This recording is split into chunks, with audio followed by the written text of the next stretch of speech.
Okay, welcome everybody to our December 5th, 2023 meeting. It's our final regular council meeting of the year. I'll call the meeting to order, and I'm going to start off with the land acknowledgement.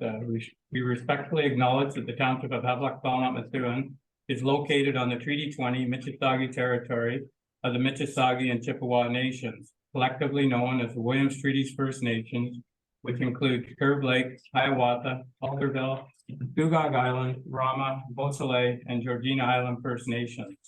The Township of Havelock-Belmont-Methuen respectfully acknowledges that the Williams Treaties First Nations are the stewards and caretakers of the lands and waters in perpetuity, and that they continue to maintain this responsibility to ensure their health and integrity for generations to come. I'll ask everybody to please make sure your cell phones are off and or place them on vibrate so it doesn't disturb the meeting.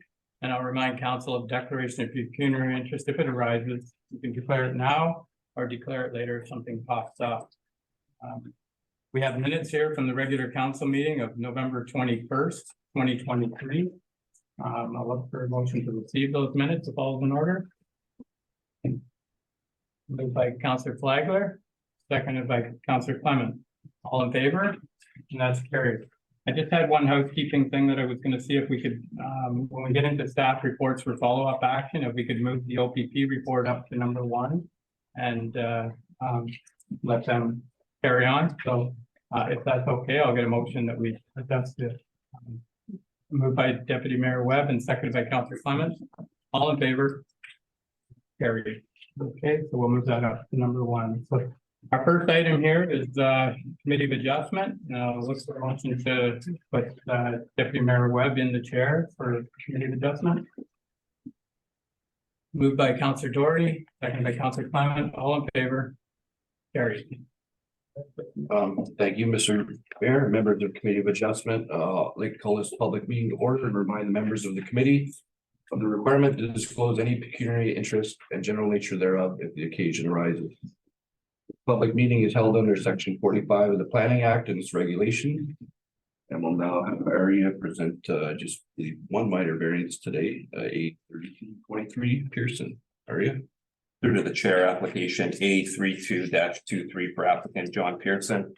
He's the owner of part lot 3, concession 6, having a municipal address of 197 Fire Route 63D. He did retain, John Pearson did retain an agent. His name is Adam Leggett. He's presently available on the call, I believe, virtually. So the purpose of this minor variance application is to seek relief from sections 4.37 and 6.2.6C of the Township's comprehensive zoning bylaw to permit the reconstruction of an existing uncovered deck to a larger footprint, as well as the development of a covered porch, which both of which are attached to a legal non-conforming building and structure on an existing lot of record. And this application will have the following effects, and I'll go through it kind of in 2 tiers, one being the westerly uncovered deck reconstruction and extension, decreasing the minimum high watermark setback for this structure from 30 meters to 4.75 meters, and decreasing the minimum required front yard setback from 15 meters to 4.75 meters, and as well as the northerly covered porch, decreasing the minimum required high watermark setback from 30 meters to 6.24 meters, and decreasing the front yard setback again to 6.24 meters. So the recommendation of my report is that application A32-23 be approved with the following conditions. Number 1 being that a 20-day appeal period lapse prior to the issuance of a building permit, that the development be completed in accordance with the site plan submitted, that the lakeside covered porch be no larger than 2.7 square meters, which roughly translates to about 30 square feet. That the reconstructed uncovered porch be no larger than 22 square meters, and that translates to about 240 square feet. And that a building permit be issued within the 18 months of the approval of this application. So as my report stipulates, the township has determined that the application meets all 4 tests of a minor variance. It is also consistent with the provincial policy statements, as well as the growth plan for the Greater Golden Horseshoe. The development will be taking place within the watershed jurisdiction of Crow Valley Conservation Authority. A permit from their office is anticipated as part of the development process. Furthermore, the application was also circulated to both CVCA and Peterborough Public Health for their commentary. And so far, CVCA has commented that they don't share any concerns with the proposed development and that a permit has already been approved from their office. And that concludes my report. For that area, is the applicant or their agent with us today?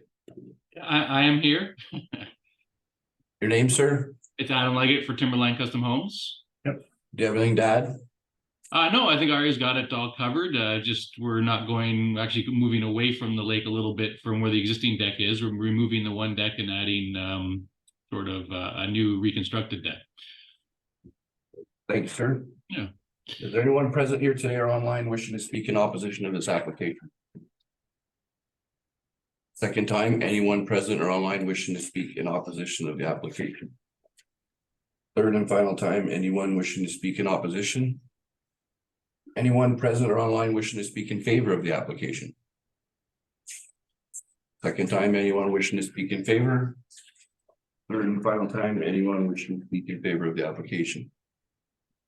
Hearing none, I'll open up the floor of the members of the Committee of Adjustment for any questions or comments or a motion. Councillor Clement. So it looks like it's obviously done all their homework, all the everything's been covered, so along with the recommendations from Maria, I'm quite willing to pass a motion to. The motion to approve with the recommendation. With the recommendation. Okay, so that's moved by Councillor Clement. Do I have a seconder for the motion? Councillor Doherty. Any comments or questions on the motion? All in favor? That's passed. Thank you very much. I believe that's the only one for today, Aria. So, thank you very much for the one report today, Aria. And I'll just take a motion to adjourn the public meeting and return back to a regular council meeting. By Councillor Fowler, seconded by Councillor Doherty. All in favor? That's passed. Mayor Martin. Okay, thank you. So with that, we'll move into the regular meeting and planning. Maria, you're back on with regard to Fire Road 540 Fire Road 84. Through to you, Mayor Martin, members of council, good morning. So the subject of my report is a request from Alistair Monroe. He's the property owner on Methuen, concession 2, part lot 26, plan 35, lot 21. With a municipal address of 540 Fire Route 84. And the purpose of this report is to present for the consideration and requisite direction of council, a request received from the property owner in relation to acquiring the abutting shoreline crown reserve. This piece of this, as we can see, it's actually the pink portion on the right side. It's currently owned by the Ministry of Natural Resources and Forestry. So the recommendation on my report is that council direct staff to advise the property owner and the ministry as well that the township shares no concerns or any objection to the proposed acquisition of the abutting shoreline crown reserve. So just a tiny bit of background on this. The municipality received this request from again the property owner Alistair Monroe regarding the proposed acquisition of the abutting shoreline crown reserve. The property is described again as concession 2, part lot 26, plan 35, lot 21. It has a municipal roll number of 153101000706600, and MNRF has requested to be advised of any comments that the township council has in relation to the abutting allowance. And that concludes my report. Okay, thank you. So the recommendation here is that council direct staff to advise property owners and Ministry of Natural Resources and Forestry that the township has no concerns. What are your thoughts here? Go ahead. Through you, Mayor Martin. I've talked to Ari already about this because nothing, the road into this gentleman's property. I can't see a problem as long as he gets the M&R first and then us, right? So I can't see a problem with it. So you want to move the recommendation? Sure, that's my favorite. All right, and so moved by Councillor Clement, the seconder, seconded by Deputy Mayor Webb. Any questions or comments? All in favor? That's right. Okay, the next report is an application with regards to a severance. Go ahead, Aria. Review, Mr. Mayor, members of council. So the purpose of this report is to provide background information regarding the proposed creation of new lots It's actually one lot being created on a shoreline property and to seek the requisite direction of council. So the recommendation of my report is that council direct or advise Peterborough County Land Division that the township endorses the application for the creation of one new lot, and it's being referenced as application B 59-23. The property assessment roll number is 1531-010-009-24200.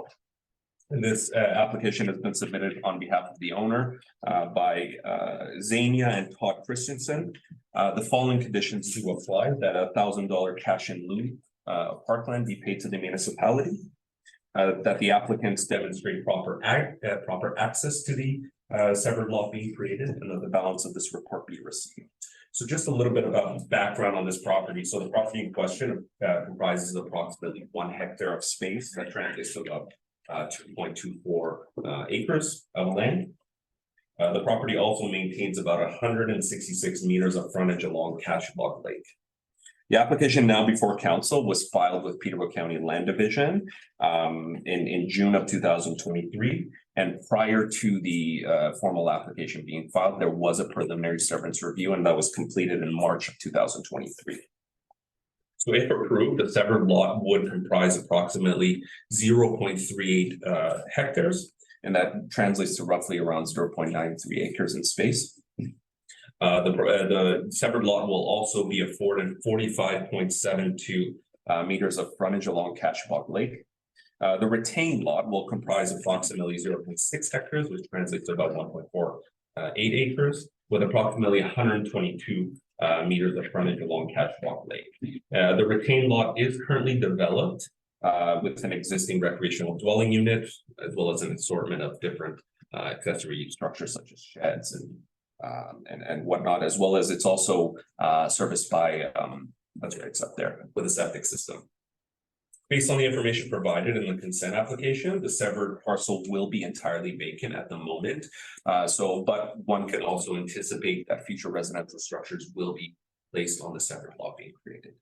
So just in terms of the planning discussion, the severance application has to maintain conformity with the township's official plan. It has been determined through our analysis that the severed lot being created, or the application for the severed lot being created, conforms to both the official plan as well as the zoning bylaw. And based on the review of the subject application together with all supporting material, it is the township's planning opinion that the proposed consent application conforms again to the policies of the official plan. It also complies with the zoning bylaw as well. And should council elect to support this application, it is appropriate to offer endorsement with obviously the conditions being. And that concludes my report. Okay, thank you, Arya. All right, so once again, we have a recommendation here. What Through you, Madam Mayor. So, Arya, we talked about this, about the size of the property, which is fine. Going back to the septic, so right now, the septic is on the maintained, so there's no septic going in immediately, it's just severing the lot. But they are aware that they will need another septic. Through you, Mr. Mayor. Yes, absolutely. So to you, Councilor Clement, essentially the retained lot already has a septic system. It's an individual private system. It exists. And it services the existing dwelling unit, as we can see up there. Right. So the new severed lot, because it's going to have another residential structure being situated on there, it would have to have a septic system. There's no municipal services that extend up. We did have correspondence from the Peterborough Public Health that did stipulate that a septic system is achieved. Okay, that's fine, thanks. Thank you. Motion to approve with the recommendations put forth by Ari. Okay, so move by Deputy Mayor Webb, seconded by Councillor Doherty. Any other questions? All in favor? And that's carried. Okay, thank you, Arya. That we're going to move into delegations. This delegation here is Pat Patterson with regard to the text from the family. Pat, welcome.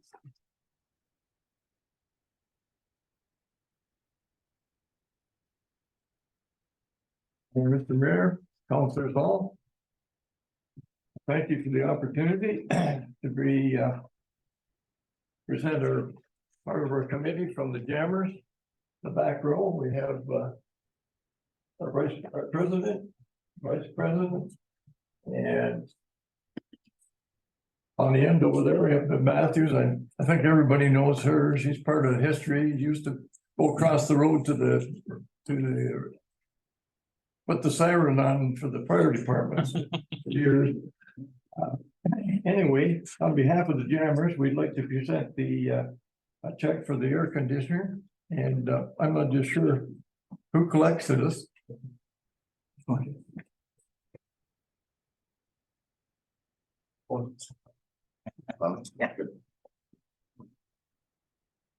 Yeah. Normally. Yeah, is it possible that I have a blow up here of the, Yeah, okay. is it possible that we can get our committee and maybe. Big blow up here. Yeah, put that with your pocket. Anyway, Keep your eye on that. We've got that on video. yeah. And the police are here. Oh, yeah, Can I, right. can I take one more, do you think?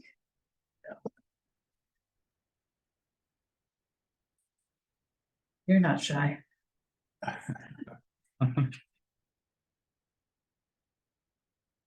Jonathan? That's perfect. I know we're in a quick hurry, but get a picture of our whole, would that be possible? If we could do it quickly, Yeah. it's got a lot on the agenda. Yeah, you sure have. I don't want to write. Want to just come around for a second? So, yeah, I know you're busy, Jim.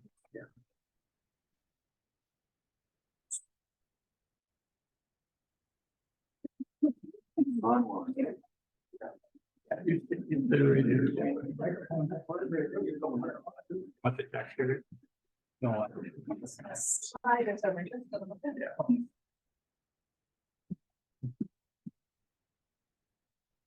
That, that's the key. Okay. It's a good looking bridge.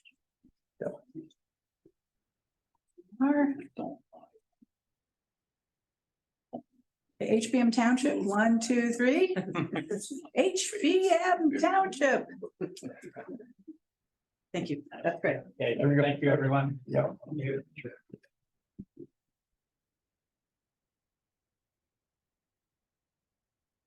Just one more thing, when I was going through some of my pictures, I found a picture of William Madison. This is the guy that donated the Madison property through Jack son. So I'm gonna leave that with you and we can, it's something that's real history. Okay, thank you very much. Thank you. All right, so if I could get a motion to receive the delegation. Moved by Councillor Flagler, seconded by Councillor Doherty, all in favor, and that's carried. Okay, thank you, and thank you, everyone. Next, we're moving into Pat check in the county with regard to George Street. So Peter, are you taking the lead here or? Yes, please, Mr. Mayor, just some very brief comments to Yeah. introduce the project.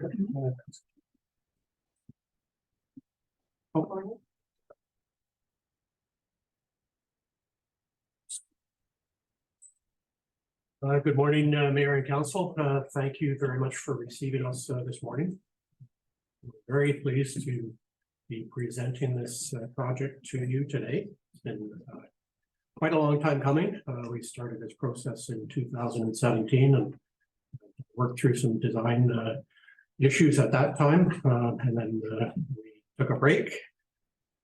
The ICIP infrastructure and application that was not successful in 2000. And then we regrouped and we're very fortunate to have dual engineering leading this process. You're going to hear today essentially two components of this design exercise that we've been working with PAO Bob Angione and Public Works Manager Peter Lofton on this since 2017. So you're going to hear about the Village of Havelock Master Drainage Study.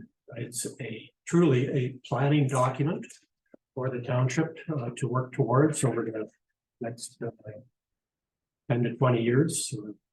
It's a complex process in order to identify system needs for your stormwater drainage systems, the entire village. So there's some key recommendations, and we're hoping, council, you're going to ask some difficult questions for us. So has been a difficult process to bring this forward today. The second component is the County Road 48 reconstruction project. We did do a public information center in the summer of this year. And we had a lot of positive feedback from the community about advancing this project. So you're going to hear about phase 1 of a 3-phase project. So I'll turn it over to Pat Schick. He's the project manager for Jewel Engineering and can provide you some details on this presentation. Thank you.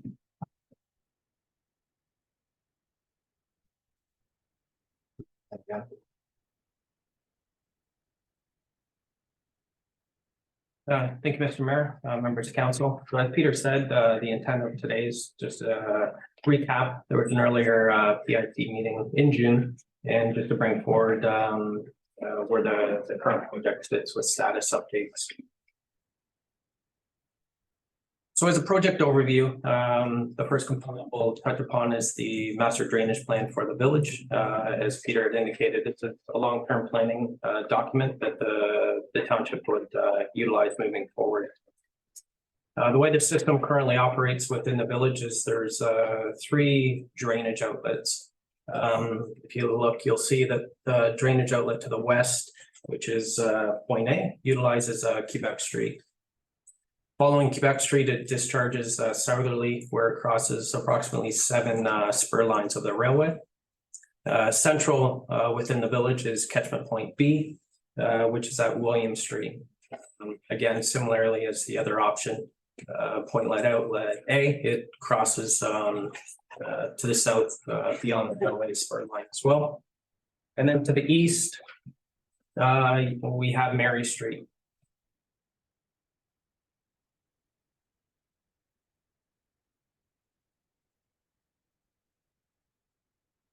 So from a schematic point of view, this diagram here illustrates the nature that the drainage and the surface water flows within the village. The key aspect here, if I can point your attention to, is approximately in the middle of the screen, you'll see some smaller arrows that traverse, I guess, east to west or west to east, I guess you could say, just north of Highway 7 and south of County Road 48. And again, County Road 48 is the project that we'll be talking to momentarily. So currently the system that I was describing, all the surface water drains to just south of County Road 48, but it traverses through private properties.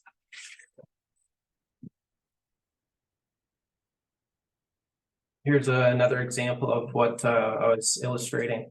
So right now, everything is traversing from Quebec Street over to Matheson. It falls within the rear yards of approximately 50 homes. Sections of the storm sewer, which ultimately convey all of the township's drainage. Upon camera, I guess, videography through the camera, you'll see that the shape and the deterioration of some of that storm sewer system within the rear yard. And that's illustrated in those bottom 3 photos there. So it's different shapes of pipe, deterioration. There is a section that has failed currently, and it's now in a need of fit of repair.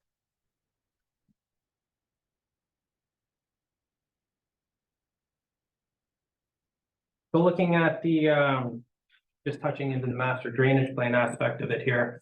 So the driving force is going to be through the reconstruction of County Road 48. And due to the scope of the work involved there, that would be broken up, as Peter said, into a multi-phase project. The intent is understanding the difficulties to obtain, whether it be registered easements or just the viability of getting into the rear yards of the properties due to infrastructure that's in place, sheds, large trees, etc. What's been determined, the best solution here is to implement a storm sewer system on County Road 48, being George Street. By this method here, what we're looking at is, as I mentioned before, a phased out project. So what we would be considering is, if I look at the, I guess the west end, Ontario Street is maintaining the drainage within Ontario Street currently, and having flows go down, if you recall, the points A, B, and C, utilizing point A on Quebec Street. Right now, as it crosses Quebec Street, there's a 600 diameter storm sewer pipe under the railway, which there's still longevity, I guess, to the pipe as a short term. The idea is, under the proposed works, is we would install a device at the end of Ontario and Quebec where we can divert the flows to the south. When the time comes that the spur line pipe is close to failure, it can redivert that stormwater flow so we can, I guess, bypass that outlet point and distribute the flows up into what's being proposed on George Street here. So the idea would be from Quebec Street easterly to Matheson under this phase to incorporate a new storm sewer system. Negate the rear yard system that's in place and bypass that area. And that's kind of as illustrated here on this slide.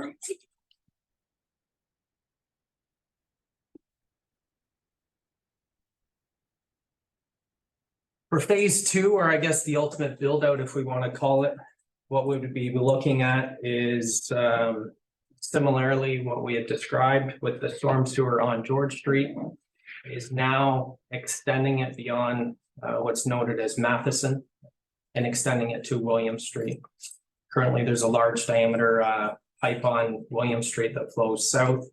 It would require some upgrading of its own. But this scenario here in the ultimate build out would completely negate the rear yard system and have all flows through the drainage corridor within, I guess, the township municipal right away.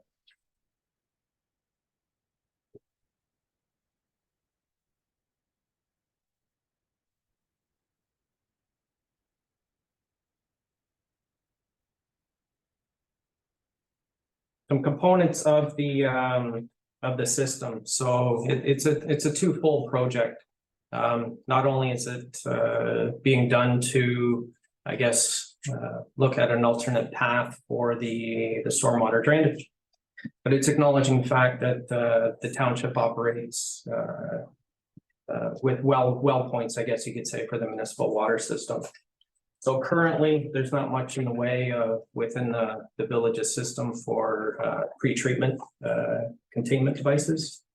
So with the drainage plan that the village would kind of use for implementation for future projects, we're looking at.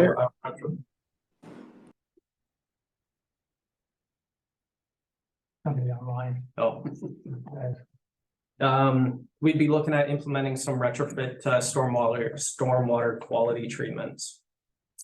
Currently, as the system is in place, as I mentioned, with not much pre-treatment, about 40 cubic meters of solids gets distributed throughout the network. What we'd be looking at doing here is using, I guess, engineering control devices that get placed within the storm sewer, which captures a lot of the contaminants, pollutants.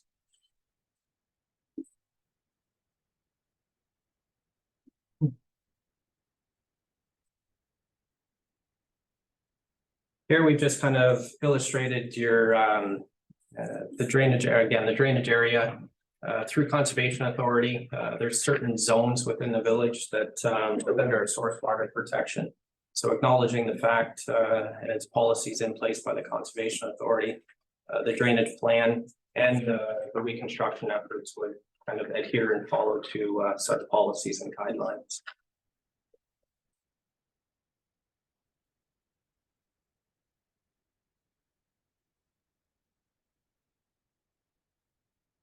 And kind of as I was explaining there before, through the retrofit system, to achieve the quality treatment without doing vast improvements throughout the entire village, we would be looking at implementing certain pre-engineering devices that are implemented within the storm system.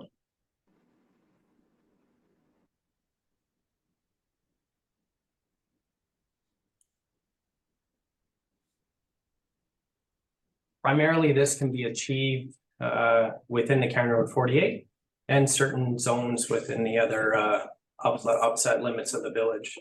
I don't know if you're familiar, but one of the primary treatments would be an OGS unit. It's a large, I guess, concrete vault-like structure. Pollutants are able to, I guess, fall within such. There's baffles in there, similar to, I guess, the way a septic system would work.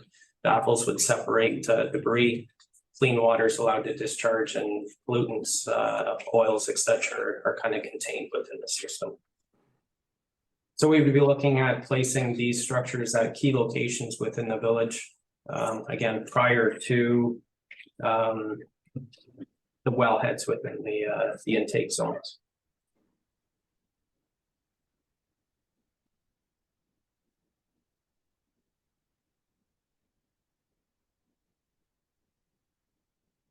With the drainage plan, obviously, it's a working document. So it kind of gives the township guidance and a direction in which to plan future projects, and just to generally provide guidance for works in the future.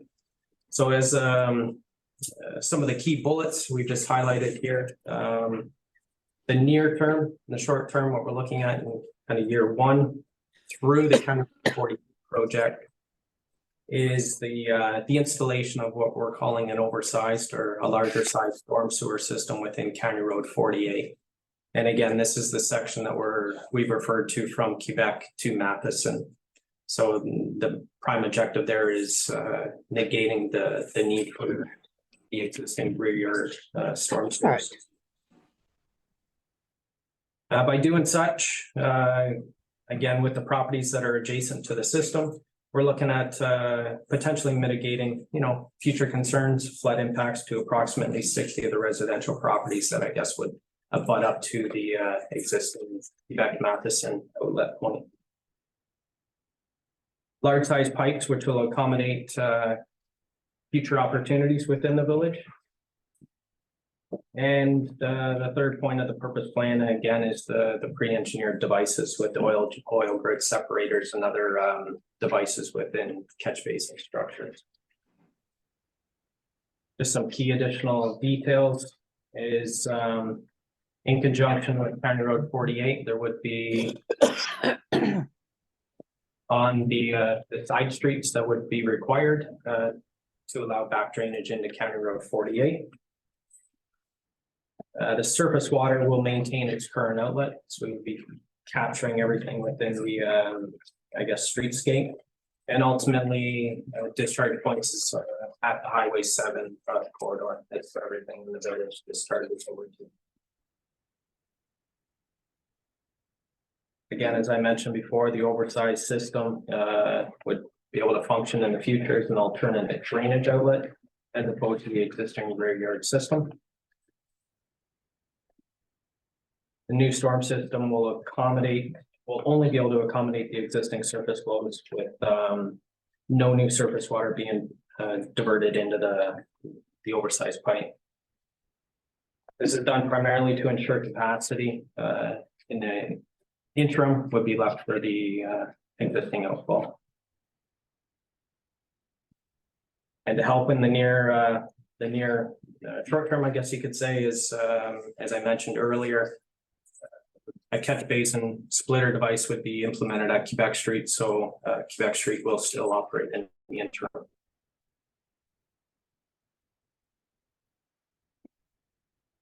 And continuing inspection to identify other areas of improvement that would be required in addition to what we're talking about here today, the rear yard in County Road 48.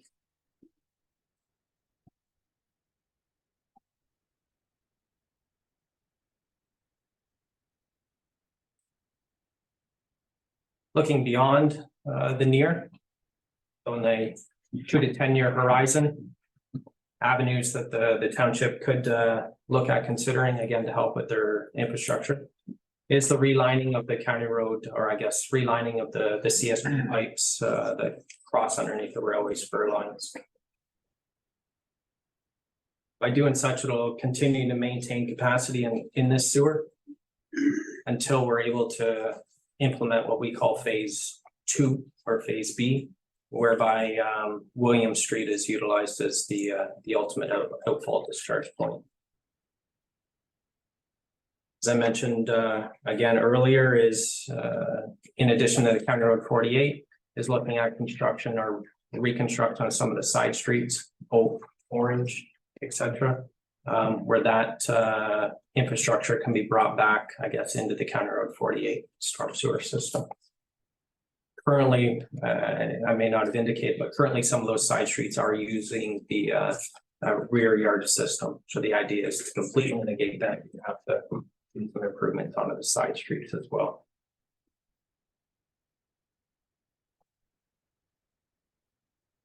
In addition to the County Road 48, as part of the master drainage plan, there are other small pockets of storm sewer improvements that could be completed in the northern, I guess, section of the village. These might be through some undersized pipes, so we would continue to use this as a guide to complete such improvements in the upper areas. And following the works on County Road 48 is looking at completing, abandoning, I guess, the side street sewer system and the rear yard system. The idea is a portion of the rear yard, which is through the Matheson outlet, that would remain in place until the township does look at extending everything to William Street. And as I mentioned before, is looking at replacing undersized pipe and implementation of some of the oil grid separator units within the village.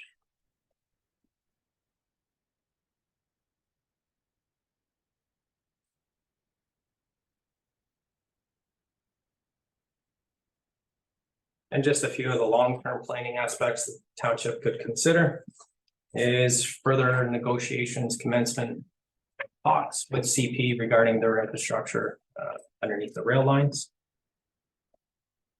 Here you'd be looking at securing drainage capacity for the village. Continuing negotiations with the CP for the redesign and construction of the Mary Street. This is the section at the far east end. There would have to be some work there for a small section, I guess, of Mary Street and a little bit of County Road 48 right at the corner there. And look at commencing of construction of what I call phase 2. So that is the works beyond Matheson Street outlet. With that, you'd be looking at reconstruction of the existing William Street outfall sewer system. Continuing to implement stormwater treatment devices. And likewise with the CP rail line, have discussions and negotiate with some of the upstream development opportunities. There has been some talk to ensure capacity is left within the William Street for future development. And through development talks is ensuring that there's adequate implementations for private development stormwater on site. So developers aren't necessarily relying solely on the township's infrastructure. There's some responsibilities that they would have to undertake to ensure that they're only releasing a certain quantity, certain quality, I guess, of water, such that it's not inundating township infrastructure.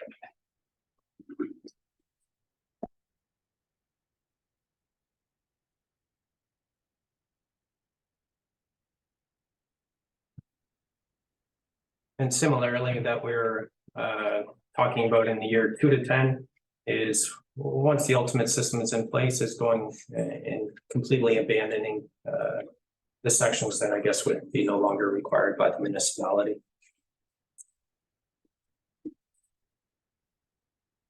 In addition to, I guess, County Road 48, there's reconstruction plans for Ontario Street as well.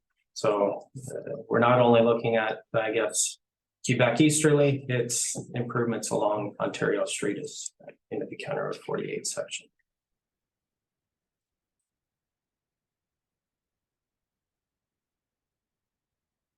So with the talks of the reconstruction of Ontario Street, it kind of leads into the next slide here.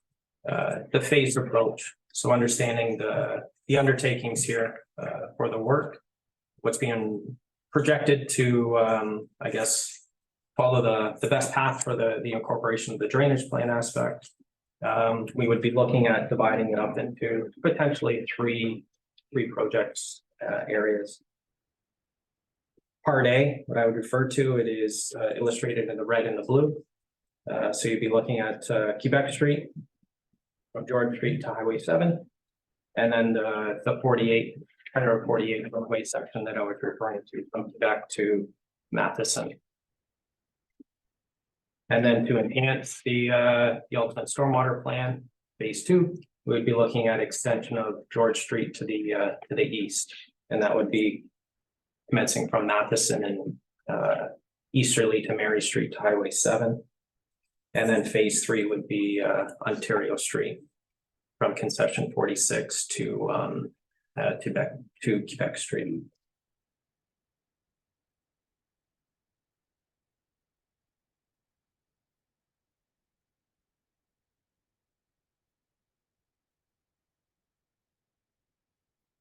So just as a general recap to some of the slides that were illustrated back at I guess the first introductory meeting in June.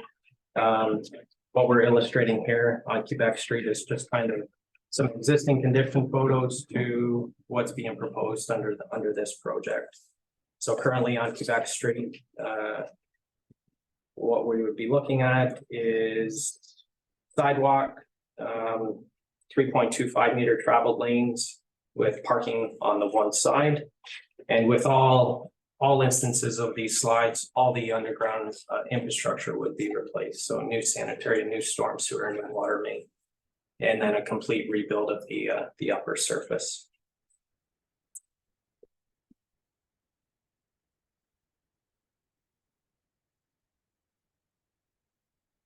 So similar illustrations. What we'd be considering here is there is no curb and gutter in place right now. Everything kind of sheet flows and works its way adjacent to the sidewalk and whatever path it can find.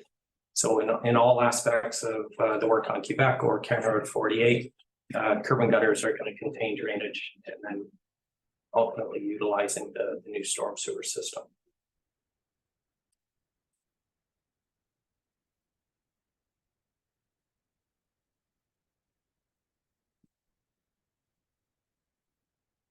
The phase 1B, you're looking at sections of George Street, commencing from Quebec to, again, what we refer to as the Matheson Street section. Somewhat similar to what's being proposed on Quebec, driving surface, double parking lanes on the north and the south side, and then a complete top surface with sidewalk, concrete curbing, and then full replacement of the underground infrastructure as well.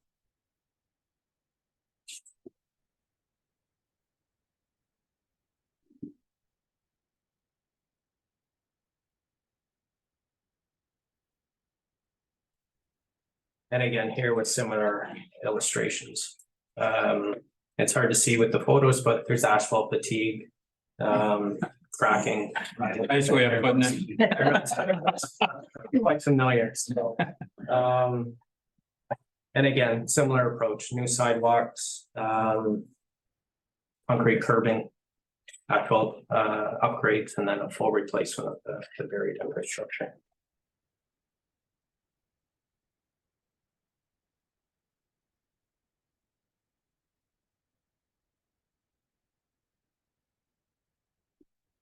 So through implementation of what's being discussed. Had to get to the numbers sooner or later. What we'd be looking at based on our current projections. So with the first phase of Quebec Street, the way this section is broke up here. If I look at the, let's say the chart on the right-hand side of the screen.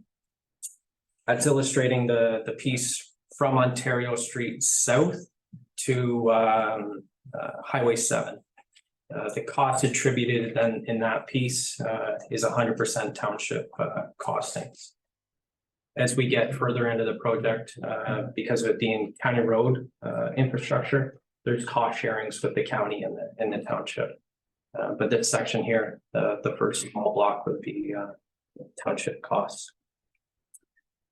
So as a total, what you're looking at for reconstruction of Quebec Street from Highway 7 northerly to Ontario Street is an estimated cost of $1.36 million.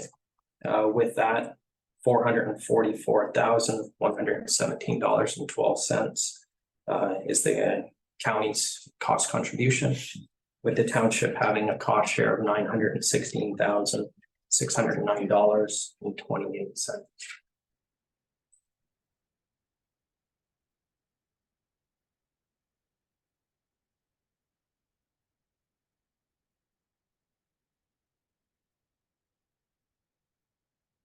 Phase 1B, which is again, as a reminder, this is the section from Quebec Street easterly to Matheson, which is around where the park and the crossing is right now. So this here is a shared cost component. The one aspect that's a little bit hard to explain, but typically the township is responsible for sanitary water main, county with the remaining surface upgrades. With the storm sewer system being, I guess, relocated into the County Road 48, the county is doing cost contributions. It's a cost plus to the township as well with their share. But that reconstruction cost you're looking at is a preliminary cost estimate of $5,753,419.52, with the county's cost sharing $2,791,139.71, which leaves the township having a cost share of $2,962,279.81 for full reconstruction. So the numbers that I just had illustrated, that would again encompass Quebec Street and Ontario Street from, I guess, Quebec to Matheson. Full reconstruction, new installation of buried services, and that would we would leave it in place in the time being, but that would reroute the drainage from the rear yard properties within that section.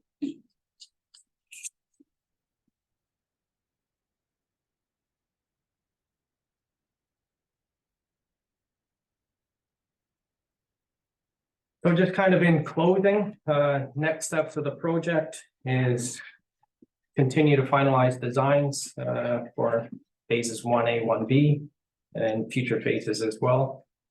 Current projections would have phase 1A, 1B going into construction for the 2024, with possible 2025 inclusion, and improvements as noted and indicated within the master drainage plan, and future improvements easterly of Matheson Street on County Road 48 and into Ontario Street at to be determined later dates. But so similarly, continue to develop implementation plans for phases 2 and 3, that being Ontario Street and the Mary Street sewer works. With the Mary Street, continue dialogue and discussions with the ministry regarding the intersection of County Road 48, Mary Street, and Highway 7. There's been talks of improvements through there, so continue that dialogue and implement to the final plans accordingly. And similarly, as Peter had indicated earlier, continue to source out funding opportunities provincially, federally. Similar kind of what's been in place for a portion of this project here. Okay. So thank you. That's kind of an update with everything, a snapshot where we're leading to. Stuff to, I guess, deliberate and talk among. Yeah, so like you said, it's been going on a long time. You know, some of the things, the advantages I see of the drainage in the backyards has been an issue for years here. That's one of the things I think that's held it up a little bit, is trying to sort out where that water is gonna go. The one property that's failed is actually our property. That it failed a few years ago and we haven't done anything with it. So one good thing is that this plan would eliminate, it would fix that problem. With the drainage that's going through that part. So it's a huge cost. Bulk of it's for the township because of the sewer and water and all the other underground stuff there. I think that's one of the reasons it's been, you know, held off for so long, but it's nice to hear that there's an opportunity here to get this thing moving. And I think the deputy mayor and myself have talked as far as, you know, phase one is one thing, but we do want to, hopefully we'll be able to continue with phase two. Phase three is another story. It's looks good on top and there's a lot to do there that it could probably be put off, but I'll open it up to council and go ahead. Yeah, just thank you, through your member, and yeah, we're phase one and when 1A and 1B is great. But as the mayor has alluded to, what we're concerned about is having this major reconstruction stop it. You keep referring to it as Matheson Street. I think some of the people in the crowd might, it's the entrance to the rink is what he's talking about. Matheson Street's actually a street that runs parallel to George, but just to avoid the confusion, so they know where the end of phase 1B actually ends. What we're talking about is, I said, keeping this going, because the last thing I want you guys to do is, you know, fix the street halfway through our town and then we leave it like that for a couple of years. So, you know, I know we're doing our part, our staff's doing our part in terms of trying to move phase 2 forward. So we hope that the county and Jewel and whatnot are moving ahead as well, because we're planning on going ahead with phase 2 as soon as phase 1B is done. So that's something that Yeah, so you know, concurrently right now, I don't want to say the focus, but you know, efforts have been, I'll say, narrowed down to what we call phase 1A, 1B. The works and our level of efforts is the complete project, that being from Ken Road 46 to the west, Ontario Street, Beck Street, and the full length of Ken Road 48. So all efforts are done. There's preliminary designs with those sections of works. Similarly with the complete master drainage plan. So in short time, there would be a full fairly detailed package that would allow the provisions and include for the extensions of the works. So it sounds like you're fairly confident that we could probably move ahead with phase 2. Peter, go ahead. Sorry, through the chair, if I could offer.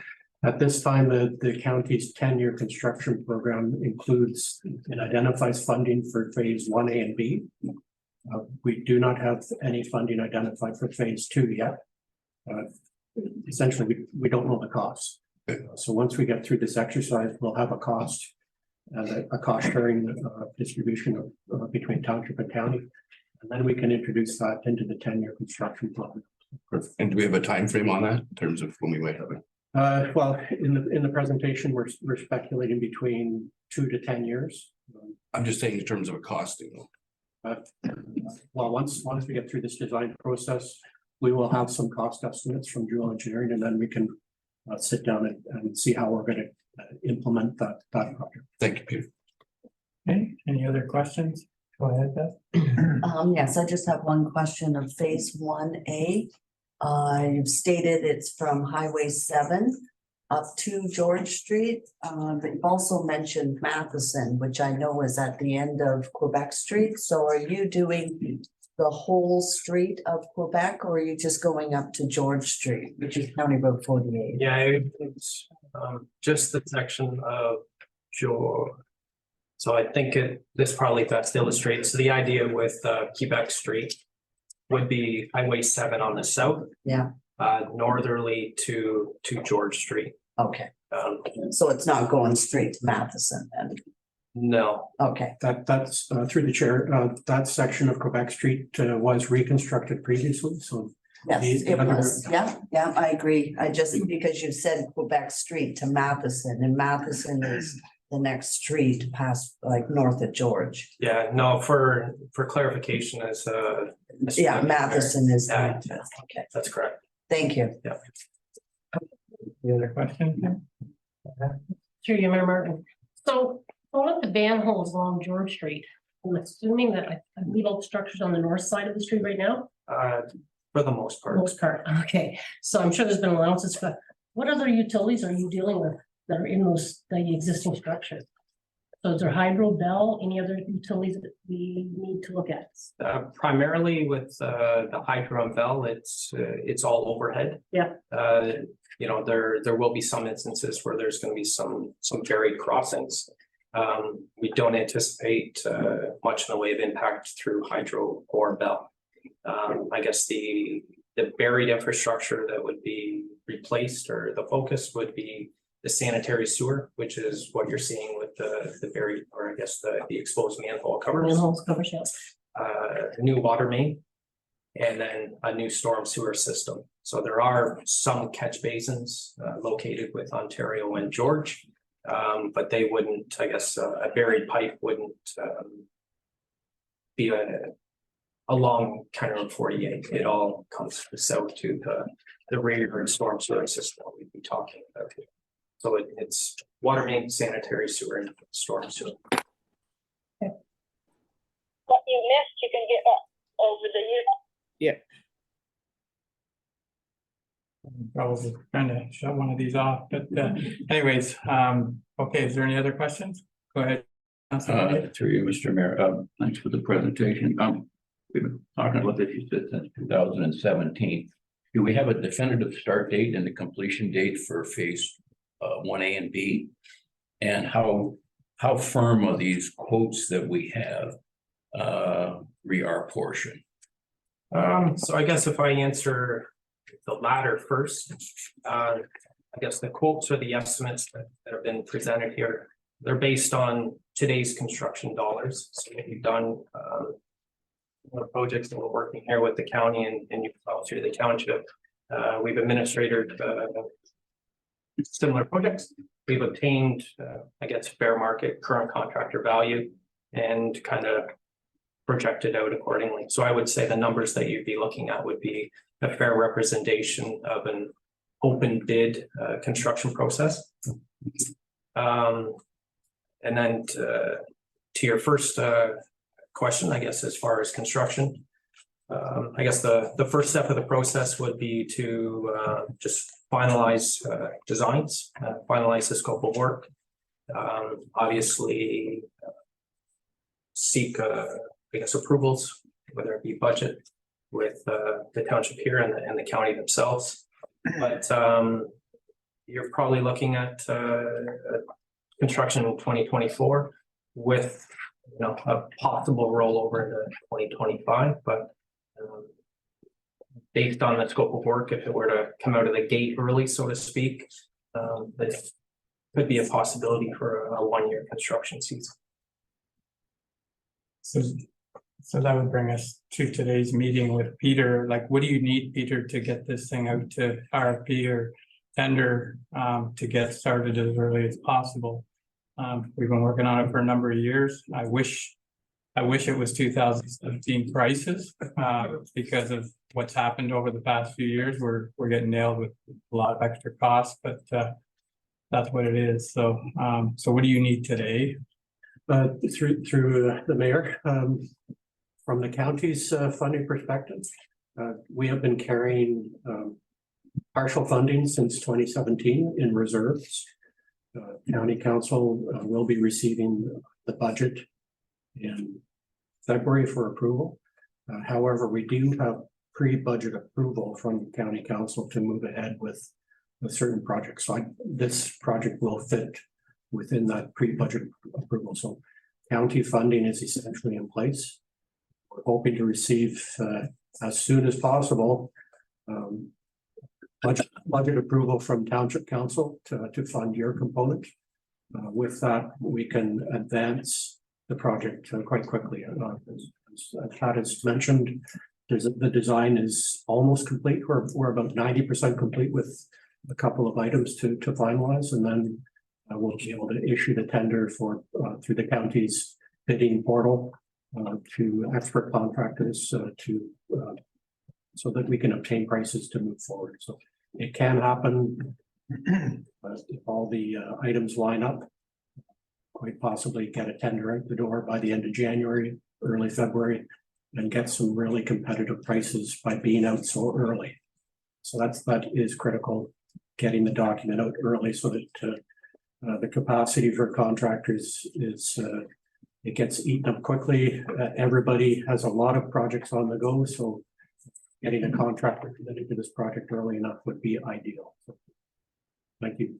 So we've been working on this for quite a while, and there is an opportunity today to do a pre-approval to get this moving, and we have committed to this over the last few years. We've committed to getting this done.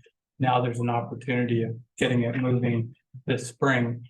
That being said, we need to get it out to RFP. So you know, we'll have to deal with the final numbers in the budget, but for now there is an opportunity to do a pre-approval to let the county move on with the tendering process. So we're in the queue.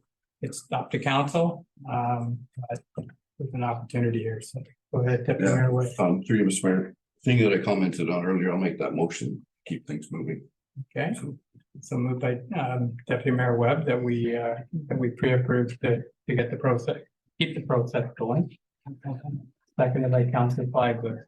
Any questions or comments with regards to the motion? All in favor?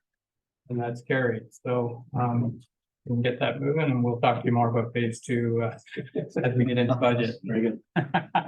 Okay, well, thank you very much. It's looking forward to it. It's long overdue. When you talk about failure of paving, when I first got on council, they talked about hitching posts for the horses. I think they're still there.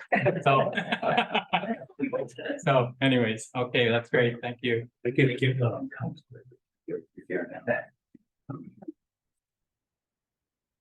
All right. So let everybody get out here and then, yeah. So our next item here is we don't have any staff reports for information, so we're going to move to staff report with follow-up action, and we did approve to move number 11 up to number 1. So the OPP, if you start to move forward here, and it might help to put the microphone on. I'm not sure if that's what the issue is, and there is somebody online. The people online, please keep your computer muted, or we will just have to move it off.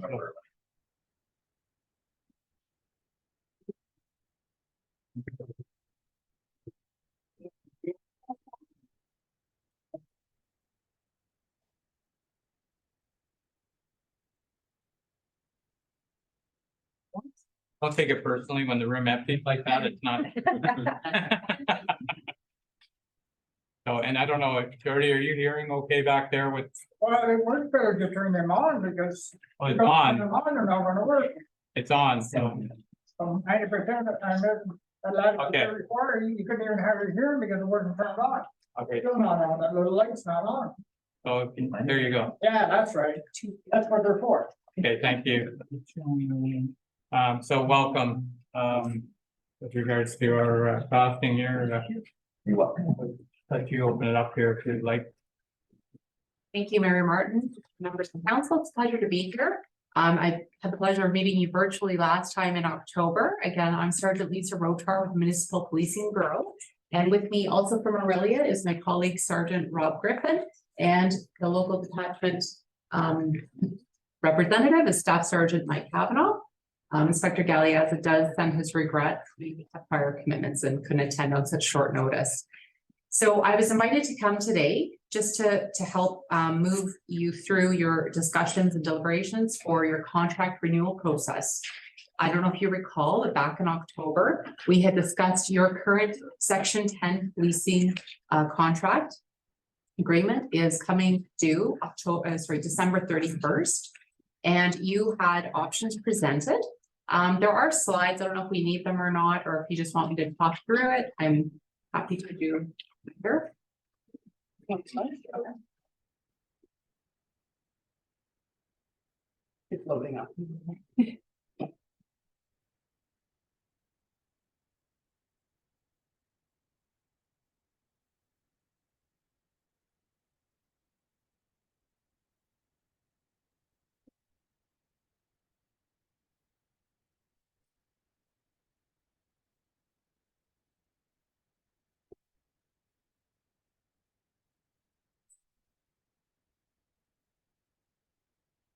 The seconds, please. So currently with section 10 contract agreement, there's two ways you can move forward to continue this contract. You can either choose to do the amending agreement for a 1 or 2 year term, but after discussions, you've decided to go or suggested to go with a 4-year contract renewal. So the difference between the two is the term of agreement. You will still continue to maintain, to be billed under the billing model. That doesn't change. You'll still continue to receive the same policing services. Again, OPP does run on an integrated service delivery model. And the difference between the two is, again, the term of agreement. The 4-year term, from my understanding from Mr. Angione or Councilor Angione, is that you will see it through with this term because you're all elected this year. Basically, once the Community Safety Policing Act comes into effect, all contracts, either a Section 10 contract or a Section 5.1 non-contract arrangement, will no longer exist. The new Policing Act, the CSPA, will still deliver the same policing services, the same billing model will be applied, but there's no longer to be distinction between the two. And currently with a Section 10, which is what you have, there are some options that are of advantage, being that you can enter for funding grants for more grant approvals. You're involved in the detachment commander selection process, as well as you receive administration of complaint systems from the detachment commander, regular reports. You have a police services board that will, again, that maintains with Section 10. So basically the 4-year term will continue through until the new expiry date, which will be in 2027, or until the CSPA comes into effect. And to do this, a bylaw will be required. And I've sent ahead of time the contract and proposal, which has been submitted for your consideration and review. Okay, thank you. The days of seeing a lot of spiking going on was it was really hard a few years back, and it's nice to see that it's leveled off a little bit here. Anyways, still an expensive venture, but you know, it's there for consideration. Anyways, you're right. We did feel that the 4 years was helpful for when it goes into a new council. They have a little bit of time to understand it rather than it coming up right away. So, any questions? You got any questions? Oh, that was easy. We do have a recommendation here, and the recommendation is that the mayor and the clerk are hereby authorized to execute a 4-year agreement for the provision of police services expiring on December 31st, 2027, and that the bylaw containing this agreement be adopted in the bylaw section of the council meeting. So, council thoughts here. Do you want to move the recommendation? I'll move the recommendation. Sorry, for you, Mr. Mayor. I just had a comment or question as well. Okay. Is there any? Do we have a date on when the OPP is going to be renegotiating the contract? Well, basically, it depends on what your term is. So if you choose a 4-year term, it will continue through until the new CSPA comes into effect, and we don't know when that will happen. That's the ministry will determine that. So right now regulations are still being produced and for approvals. Sole Gen or the ministry did send out a memo earlier this year. They're hopeful for spring 2024 or winter 2024, but again, nothing has been confirmed. Okay, thank you. So yeah, you'll be covered. Again, you'll have a 4-year term, which will carry through until the expiry date or until the CSPA comes into effect. Thank you, Lisa. Okay. Any other questions? Go ahead, Council comments. Through you, Mayor. I just want to verify, so in this new contract, we are still going to get the list of calls? Correct. The Okay. billing model remains the same. Perfect. Your bill will be exactly the same. Thank you. No change. Basically just carrying on the way we are right now. Okay. So Doherty, then Council Flagler. Through you, Mr. Mayor. If the act is approved in spring of 24, what does that do to the financial, like, is that going to change? Because it's a budgeting item, it's a line item, and that's what we're trying to do by having the 4 years kind of look in the crystal ball. Well, that's a good question. So as you know, you received on October 1, your 2024 annual billing statement, which is again an estimate, and we run a year behind. So again, this estimate will hold. The billing model remains the same. Your calls for service will remain the same. The same process will take place. So at the end of next year, in October 2024, you're going to receive your 2025 annual billing statement for the year ahead, which will be provided again as an estimate. You receive your billing statement, right? It shows the estimate, and then the reconciled from your year-end adjustment will carry through. Did I answer your question? When the CSPA comes into effect, the current process that we have for costing and billing remains the same. There's no change. Okay, thank you. Okay, any other questions or comments, Deb?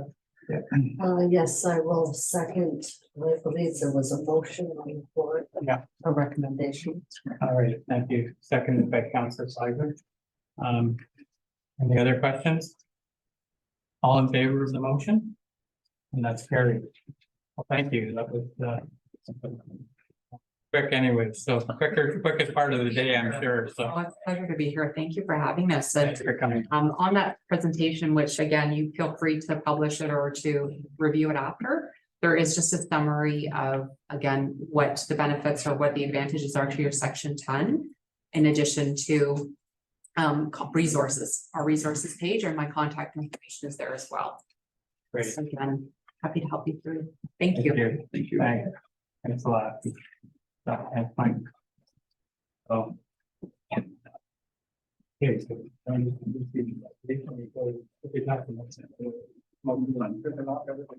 all right, so thank you for coming out. The next item here is Peter Lawson and the Public Works temporary water service for long-term care.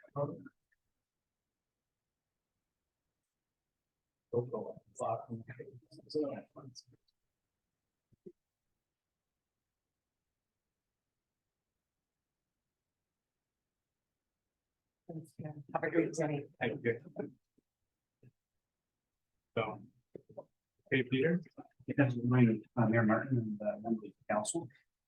First report is purpose of this report is to obtain council's direction on the fees for the temporary water service at the long-term care facility at 628 Old North Road. The recommendation that council provide direction for staff to invoice or waive the fees to Aon for the temporary water surface while the construction of the long-term care facility is being completed. Okay, so I was reading it wrong before. I was thinking it was two parts, the installation of the service and then the billing for the water service itself. But the water is on the property now, is it? Yes, through you, Mayor Martin. Yes, so the question came to staff regarding if we were going to put a user pay fee in place for the temporary water service. Sure, okay. All right then, so they will be using a lot of water, I imagine, throughout the build there. It's just one hookup right now, so it would be doing things around the site, I'm sure, right? So is there a meter on that at all, or? Yes, through you, Mayor Martin, staff did recommend, they wanted to proceed, so we did recommend, staff did recommend that they install a meter if council does wish to proceed with, user pay. Sure. Okay. All right then, so, what's council's thoughts here? Motion to approve. So a motion to move ahead with the meter or in the billing. Okay, moved by Deputy Mayor Webb that we proceed with charging for and have a meter on site. So seconded by Councilor Flagler. Questions, comments? Go ahead. So you remember, so does the builder realize he's gonna have to start paying for water? Has he been notified of this? Through you, Mayor Martin, staff will reach out, but at the time I did make the builder and the contractor aware there's going to be a council decision if there was going to be a fee implemented. So they are aware that there's possible fees for the water. And I'm sure they get that everywhere as far as they're gonna use water and buildings. Okay. All right then, so we'll have a mover in a second, or any other questions? All in favor? And that's carried. Okay, the next item on here is Uniman Road Maintenance. Yes, through you, Mayor Martin.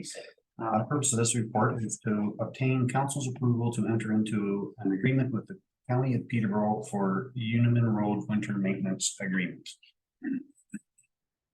So we do have a recommendation here, and one of the things that I would like to speak to the county about, but in the meantime, I guess we could go ahead with this, but one of the ideas I was wondering is why if there's an opportunity, instead of exchanging monies for them plowing Uniman Road, why couldn't we plow George Street?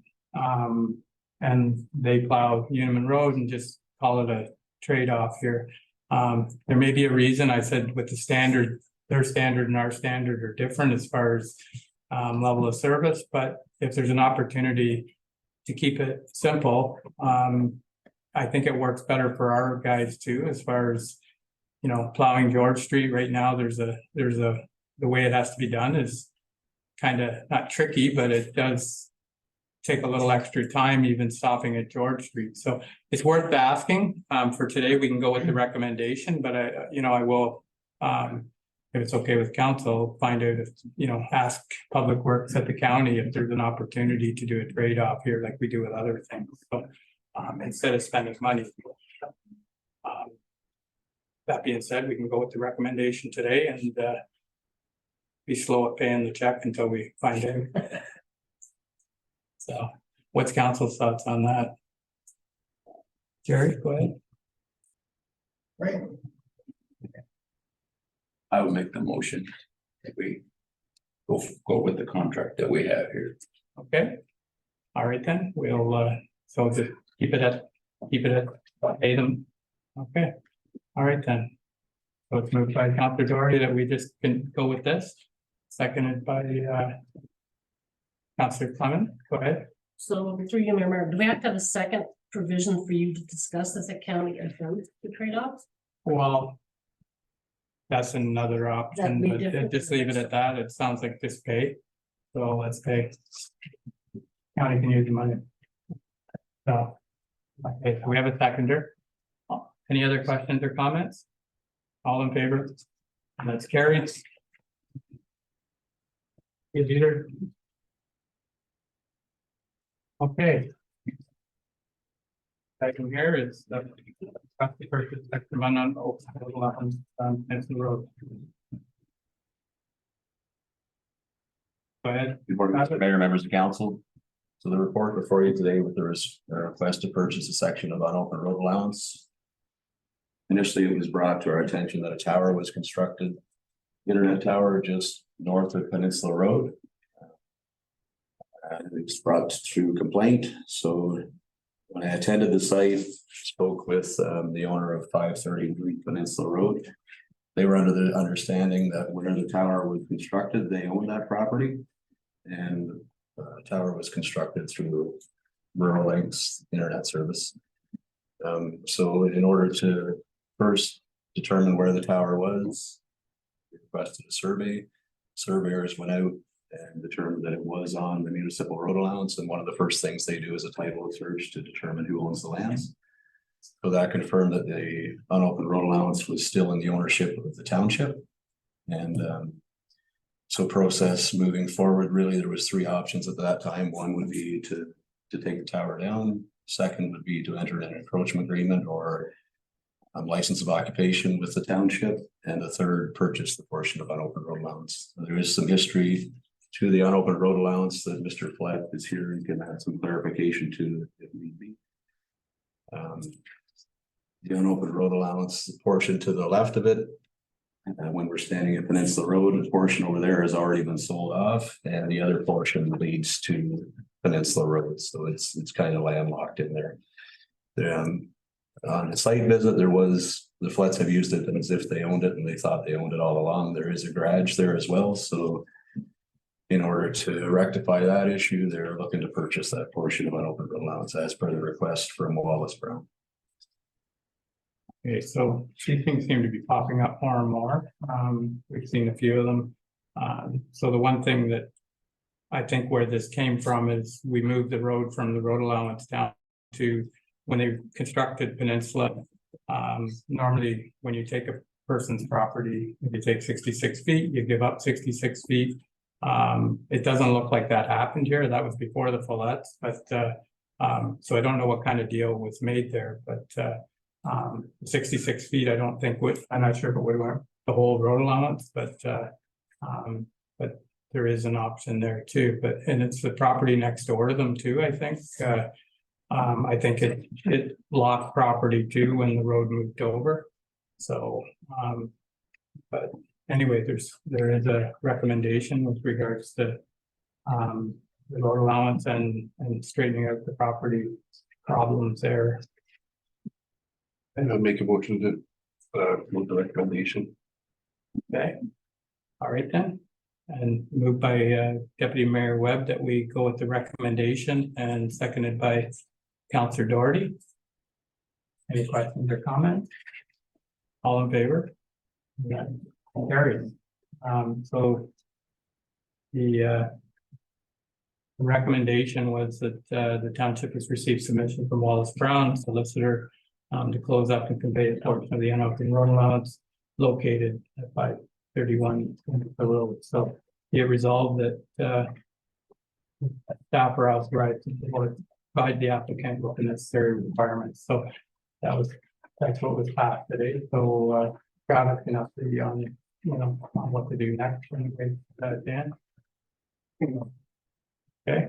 So yeah, I don't understand what you're saying, but You simplify it there. what's the verdict basically? So yeah, that you can you're authorized to can you explain it better than Travis? You're still looking at me purchasing the property? Yeah. Because I don't want to purchase the property. I've had the property for 45 years. Right, and I was informed at a time when I got a building permit, back when Barry Alamang was working, that because I wanted to put my garage up, I was too close to the road. And Pat Patterson got up and spoke that, you cut my property in half. And basically this gentleman has nowhere to go because the property's cut in half. And you guys okayed the building permits twice because of the situation of the road going through my property, right? So and now the tower is not even on anywhere near, it's yeah, that's it's not on the road, it's over on Patterson, isn't behind the road allowance. Yeah, it's on the road allowance, so that's a separate thing. So Bob? Through you, Mayor Martin, the recommendation is that staff provide the applicant with the process to complete this, and I think these conversations can happen with staff later time, and if it comes back to council, we can address it. Okay, gotcha. Okay, thank you. All right then, so. Okay, thank you very much. All right then. So the next item on here is. Go back to my loony auction. All right then, so the next item on here is the occupation or unopened road allowance, Peninsula Road, so. This is through you, Mr. Mayor. This is with respect to the same tower. There's a sketch attached that shows the location of the tower where it ended up being. It shows, you see the blue dotted line on there that shows the previous property to the left of that we just spoke to. The tower actually got constructed just over, so still on the unopened road allowance, not on the portion that would be purchased by the Follets if they choose so to do. So it would require a license of occupation to permit that tower in the location that it's been constructed. Okay. I was looking for the tower on there, but anyway, it's on the road allowance itself. Yeah, are you able to bring up the other one, Bianca? Like if the Pattersons that end up coming forward with this, would that would the tower be on their property or is it on the road allowance stuff? It's currently on the unopened road. Okay.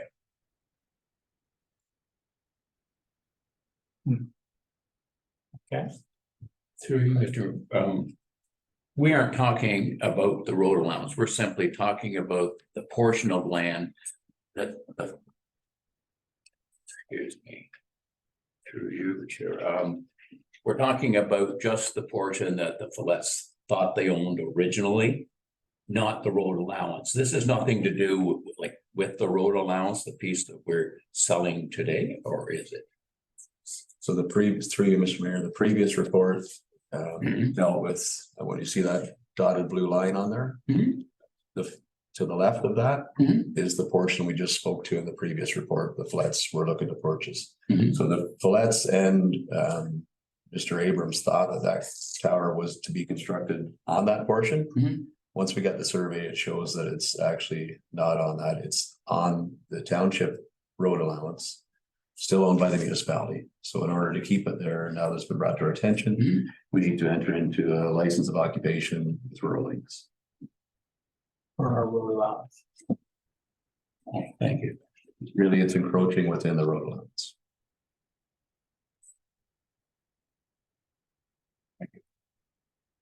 So there's three things on this, there's the policy that we have in place.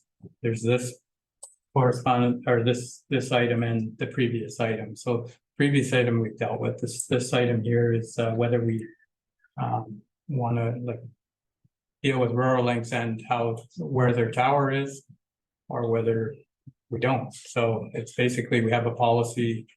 We probably should have went to it first and clarified what the policy is right now. Would that help, Travis, at all? Councilor Flagler, go ahead. So the Follets want to buy the triangle piece. And the tower is on a road allowance, so I'm presuming that wide band there is a road. That's the road. Okay to. Yeah, yeah. Thank you. So the previous report, Follets, this is Follets property down here. And Follets also own this piece here. So this is the unopened road allowance owned by the municipality back here. Okay. When they put Peninsula Road in, they come down through here. Okay. And I guess this is the portion that was lost at the time by Follets. Okay. And the previous one that we just looked at shows the Follets purchasing this portion here. Okay. When they gave Rural Links permission to put the tower up, they thought they already owned this portion. Right. And they thought this tower was gonna end up here. The tower, when we got the survey, showed that it ends up over here. Okay. So that's why they're two separate things. Right now, that tower sits there constructed on the unopened road allowance. So this would be an agreement between the municipality and Rural Links to keep the tower there. All right. And So in that agreement, they would have to name the municipality as additionally insured in the amount of $5 million, but that'll be brought forward to a future meeting. so then what the Follets are purchasing is not the road allowance. It's this portion of the unopened road allowance. So we sell unused roads. Is that? That's the policy that's the next report. This portion down here. Yeah. Was sold off previously when a new home was constructed here. Okay, And the other portion, Peninsula Road, just cuts up through here, so really. It's not land that we would ever use. it's, okay, all right. So the two properties, the one that we discussed previously and the one beside it, when the road was moved, it went through their properties. I don't think we've heard the end of the one next to it too. I think that's gonna end up coming forward also. So what you have is two properties there. When Peninsula was moved down, that's what I was talking about earlier, is a lot of times what I've seen in the past is they normally do a land swap. Because if anybody's familiar with the terrain there, I can understand why they wanted to move the road. Because it's quite a bank there, it's a huge hill, but I think they thought that the property was swapped with it, like, you know, the 66 feet was given to them, and that's what they've been working on over the years, and it's not there. I think next door, you know, the same thing will be happening. She understood the same thing. She was a part of that discussion where the Follettes weren't there at the time, and with a different owner at the time. So but so now we're just talking about the one to the right, and at this time right now, it's a road allowance. If they ever come forward, there is an opportunity someday that could be coming into the same discussions as we just had, but right now it's a road allowance and there's a tower on it. And we need to deal with it, so so. Go ahead. So through you, Mayor Martin, so the sale, if the Follettes decide to come back and buy the unused road allowance, does that affect the tower?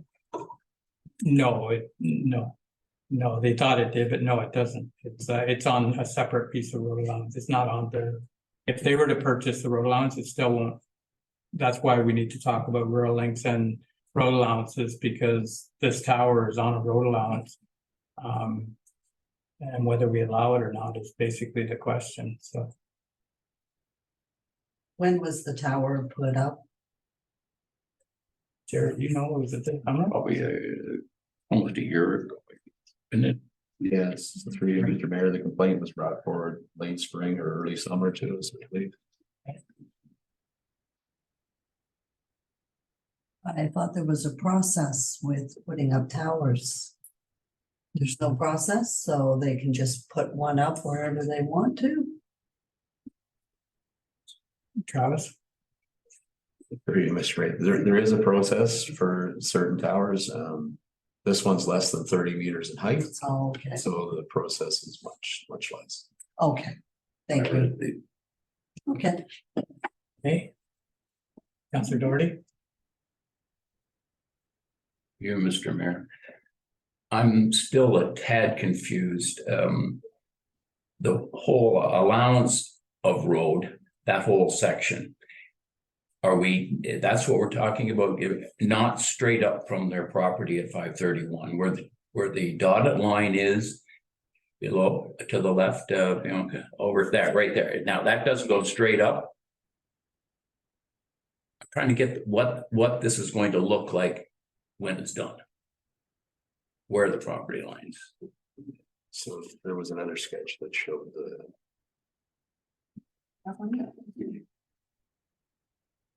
But that's going back to the previous. That's a pretty good. Yeah.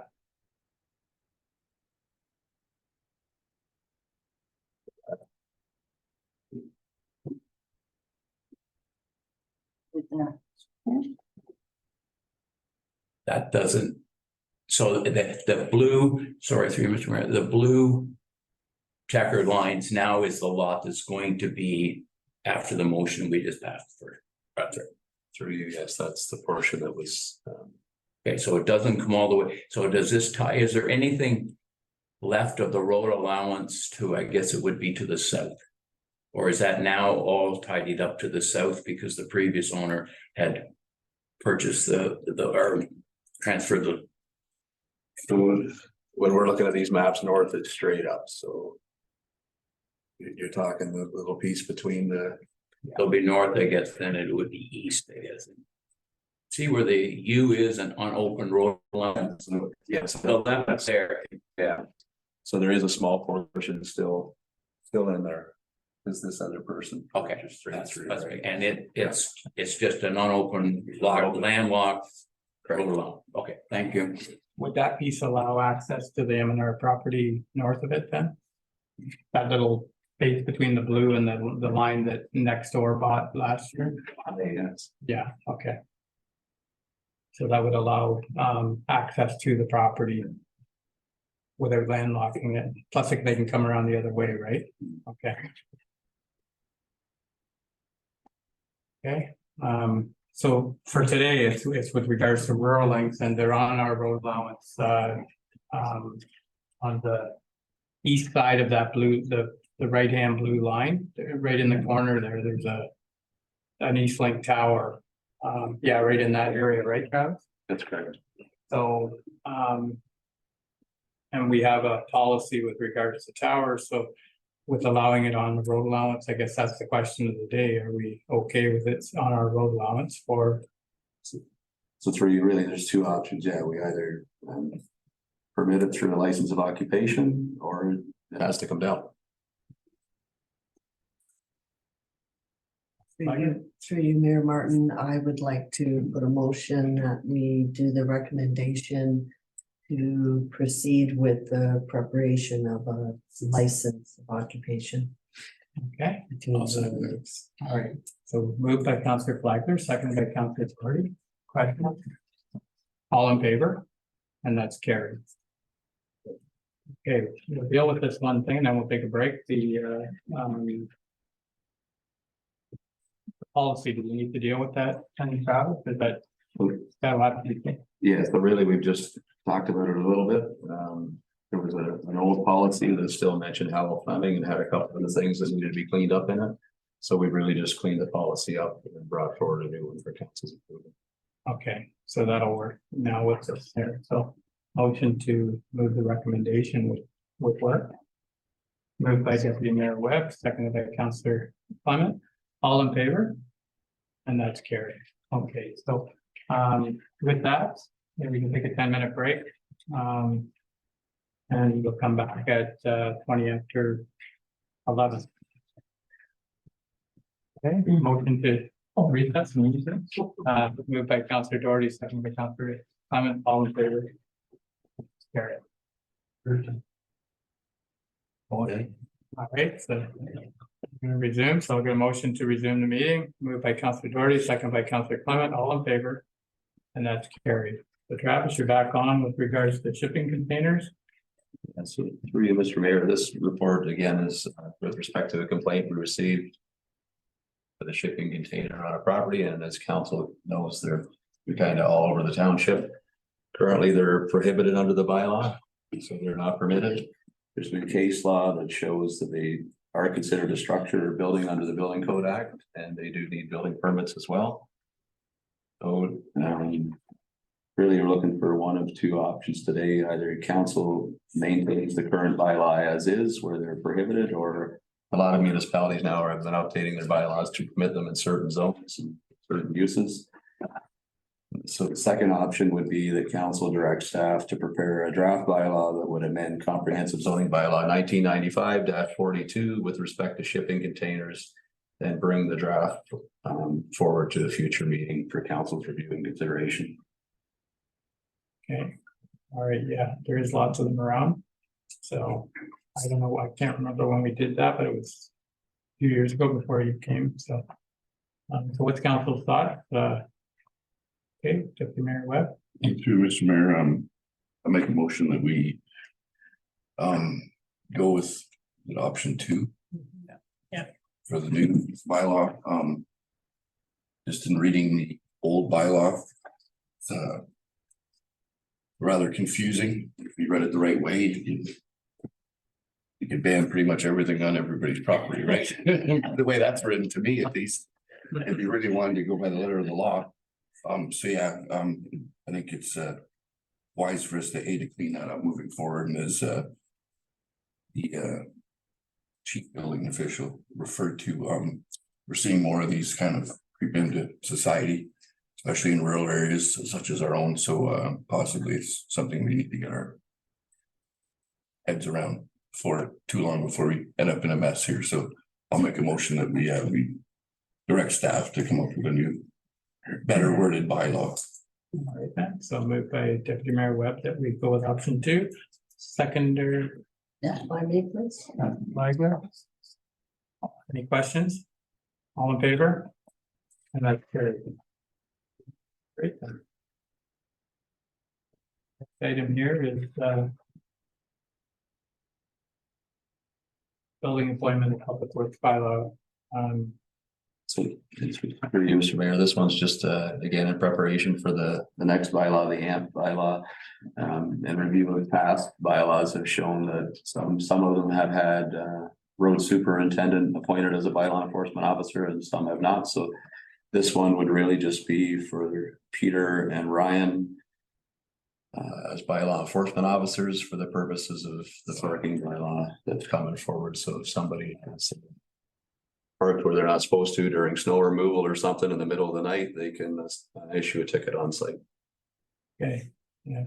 It's good you brought this forward. I thought they already were. So anyways, it's okay. What's council's thoughts? Sure, you remember, I had some questions, but I got my questions answered and it makes sense to me now after talking to you, so I'm willing to go forward with it. Okay, so moved by Council Clement, seconded by Council Doherty. Any other questions? All in favor? That's carried. All right, next is the AMP system implementation. So AMP was last in front of council August 15th. At the time, we had a resolution that we were to look into the enforcement of parking within county roads. It was our intention at the time that our staff would be able to enforce the bylaw on county streets, especially within the village. Mike's done a lot of communication with county staff and they have retained third-party bylaw enforcement. So they are going to look after their own parking infractions within county roads. So it won't be us for those. So the bylaw has been amended to remove the county roads from it. The bylaw includes, the AMP bylaw includes the other bylaws now that we've got parking, off-road vehicle, property standards, clean and clear, and the noise bylaw all included under the AMP. The parking bylaw, it prohibits parking on all roads unless permitted through the bylaw. For example, in the village streets and Mile of Memories Road for boat launch, Anderson Road and Blairton Road also have permitted parking for boat launch purposes. It includes the escalating fines that Mike's looked after for repeat offenders within a 30-day period. And also the municipal solicitor has reviewed the bylaws and he has approved them as well as drafted now. So really, if approved today, the next steps, we're in a position, the job advertisement, Mike and Sonia have worked together on that. We have a job advertisement ready to go for the hearings officer, subject to approval today. Mike's got some draft ticket books ready to go. It's just a matter of shipping them off to get made. Then we would also order additional signage to install in accordance with the bylaw, the no parking signage. And fine tune the in-house process for the staff that are involved, hire the hearings officer and bring that back to council.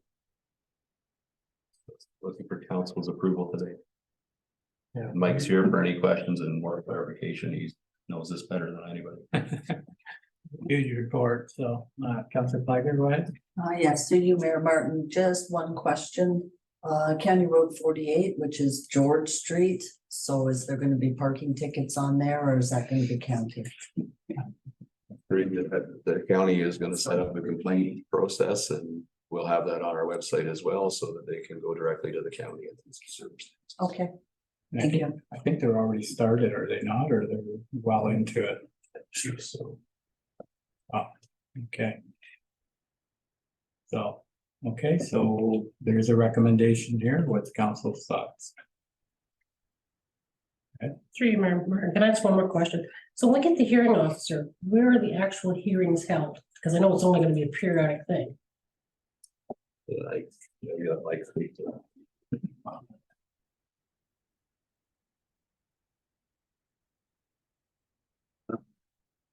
Mayor Martin. Yeah, hearings officer could either be through Zoom, or it could be on site. Okay, So that's how they do it in other jurisdictions. so you're thinking every 3 months might probably, if we need a hearing, like how does? Yeah, so if through the enforcement, it's challenged, and it goes to the screening officer and then it goes to the hearings officer, that'd be done every quarterly. Oh, all right. If there is any, if not, then it moves forward. And the clock starts again, so that's what occurs. Okay. What kind of requirements would this person need? Well, there's a series of requirements we have. Some are primarily dealing with people who have part of well, they don't have to be in the law society, but there are paralegals or people who have dealt with some sort of litigation, enforcement and experience, those types of things. The higher the threshold you go, the less qualified bill you're going to have, because it won't be worth their effort. By and large, we're probably looking at a maximum of $1,500 a year, maximum. Okay. Councilor Flagler, go ahead. Yes, through you, Mayor Martin. Council has done, or not council, I'm sorry, staff has done an amazing job and they've done a lot of work on this. So I would like to recommend that we move forward with their recommendation. Okay, so that's moved by Councilor Flagler. Do you have a seconder? Seconded by Councilor Clement. Any questions for staff? All in favor? And that's carried. Thank you. Next item here is regards to North Shore and Peninsula. Yes, through you, Mayor Martin, this report presents an agreement with Mr. and Mrs. DeMille regarding the portion of North Shore Road, Peninsula Road that runs through their property.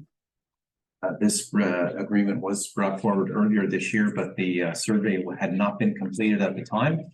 The survey is now completed and the agreement is presented to council for approval. Going on for a little while. Seen lots of survey stakes up there. So. Any questions or? Up to council here, what's the recommendation is before you? Make a motion. Moved by Councilor Doherty, seconded by Councilor Clement. That we move the recommendation. All in favor? Carried. Next item, private road grant application, Bob. Yes, through you, Mayor Martin. This is our first private road grant application for the year 2024. Fire Road 54 Road Association did call and inquire earlier this year regarding submitting an application. At the time, we did not have the council meeting schedule adopted, so I suggested they could bring this application forward in December for payment in January. This is an EBIT number road association, so this is a 2024 application. So I just had a question with the process. We haven't passed the budget yet, and it's a budget item basically, and I would hope that it's gonna still be in there, but for. Basically, it should be received until we pass the budget or put on top of the pile until after the budget's passed, and then make sure that that hangs out in there. That, like I say, I hope it does. But right now, it's still a budget item for 2024 as far as how we allocate the for the grants. Like, so it was it'll be a part of every budget, right? Grant to grant. Go ahead. How many applications do we have last year?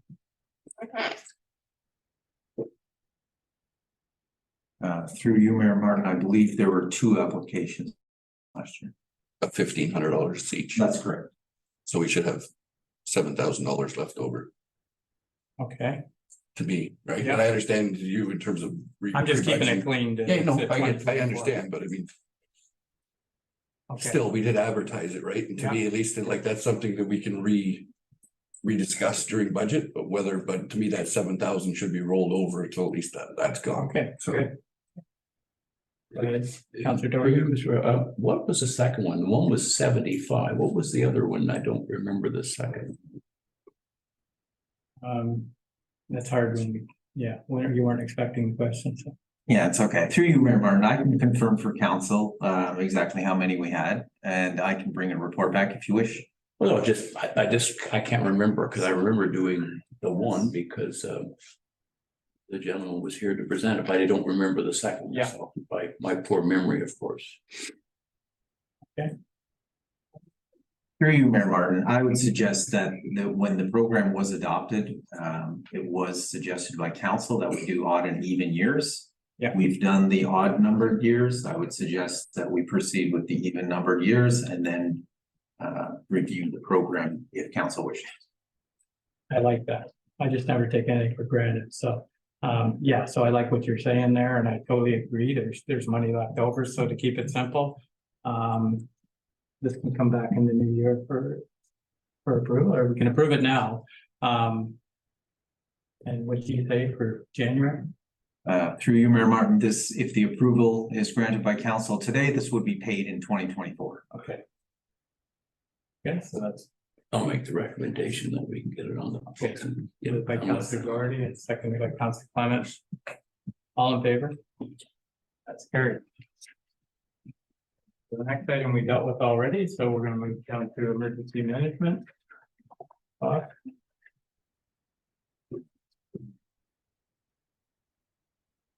Through you, Mayor Martin, this is a housekeeping matter once per year. Council is authorized and directed by the province of Ontario to pass a bylaw regarding our emergency management program. That bylaw is brought forward today for council's approval. Okay. So this is applying some new names to it. Okay, so somebody recommendations there. Yeah, through you, Mayor Martin, I would like to put a motion on that we do the recommendation. For the. Okay, so moved by Councilor Flagler that we move the recommendation, seconded by Councilor Clement. All in favor? And that's carries. And that's the end of the action items.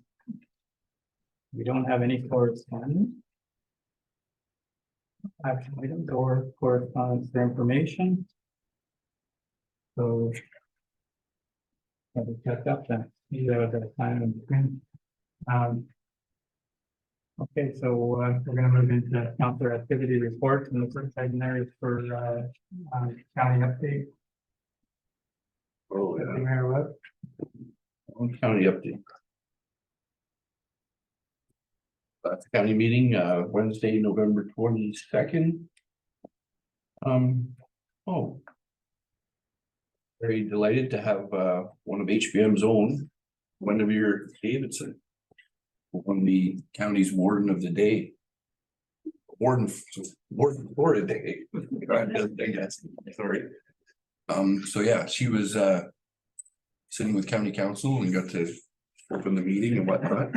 It was very nice. Both the mayor and I were surprised. We didn't know that someone from HBM had won, so would have been nice to have a little notice on that. But anyways, once again, as I said, very nice someone from our community won that award. Quickly, the county budget presentation on what was it, Jim?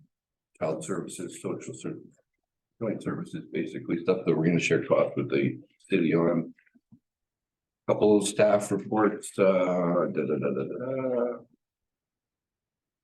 the new strategic plan for 23 to 26, so that's on the website. Anybody wants some real interesting reading, you can go on there and read it. Councilor Doherty, I know you're quite interested. And well, just in the spirit of Christmas, I guess, right, Councilor Martin, we bought over 30 trucks and different things, so and quite a single source output there, one of our motions, so that's about it. Not a lot more tidying up like we're doing here before the end of the year. Any comments or questions, I will try to answer them as best I can. So any questions with regards to county council update? Mr. Mayor, the AMP program that we just talked about, they didn't get back to either one of you that they were changing our recommendation or wanted us to go ahead with it, or? They were already ahead of us as far as the process, and I think it was last week they put out an email that they're moving ahead with the process, but they were already, they were a little farther ahead of us on this AMP program. We had an option last year of going in with them or doing it on our own, and we decided to go on our own.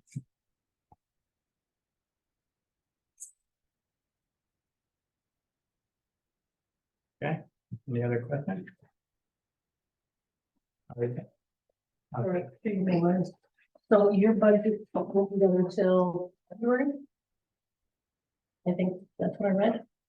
Would be. We're starting in the new year, so we'll see it. I think like everyone, there's a lot coming up. Yeah, But, okay. I just read that, I believe I read it on. Yeah, we are ahead of the county in terms of budgeting. Yeah, we are. Yeah. That's a nice. Won't start. Okay. So, We are. Yes, we are. yeah, they haven't started, We better be. yeah, Counselor Doherty. but they'll be done in 2 or 3 weeks, I would think, but let's see. So, okay. All right then, so we had the mover and seconders, did we get all in favor? Or To no, receive the report, receive we do not have a motion. okay, sorry. Somebody want to receive the county report, moved by Counselor Doherty, seconded by Counselor Clement, all in favor? And that's carried. Okay, so we don't have any written notice of motion for the meeting. Is there any oral notice of motion coming forward? Seeing none, other business.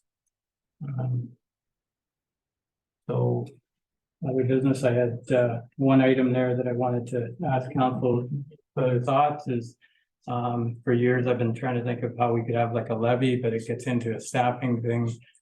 So I was wondering what your thoughts were on having bring in the new year on the 29th of December, where council could meet at the arena and we can have coffee and hot chocolate and put it out there for our constituents if they want to drop in and go for a skate and see us. It's kind of like a levy, but not. But anyway, it was something I've been wanting to try for a few years, and I wanted to see what council thought of it. So it's a Friday night, 6 till 7:30, before New Year's. It's not on New Year's Eve, so. Councillor Flagler, go ahead. Yes, through you, Mayor Martin. I think it's a great idea. December 29th, I don't know my availability. My month seems to be filling up, but I think we could work on something. And go forward with that. All right then. Councillor Clement. As long as I don't have to skate, I'm all for it. I might be with you there, but I don't know. I had a picture that I was looking for with Deputy Mayor and myself out skating, and for some reason, that's the only picture that's not on my phone anymore. So anyways, I was skating circles around them, and I figured if we're going to do this as a council thing that everybody involved, right? Yeah. I don't want to point people out, but so usually we do these things together. That's right. So if council is okay with it, it was something that I would like to, so we do have a mover and a seconder, so. Any other questions around it?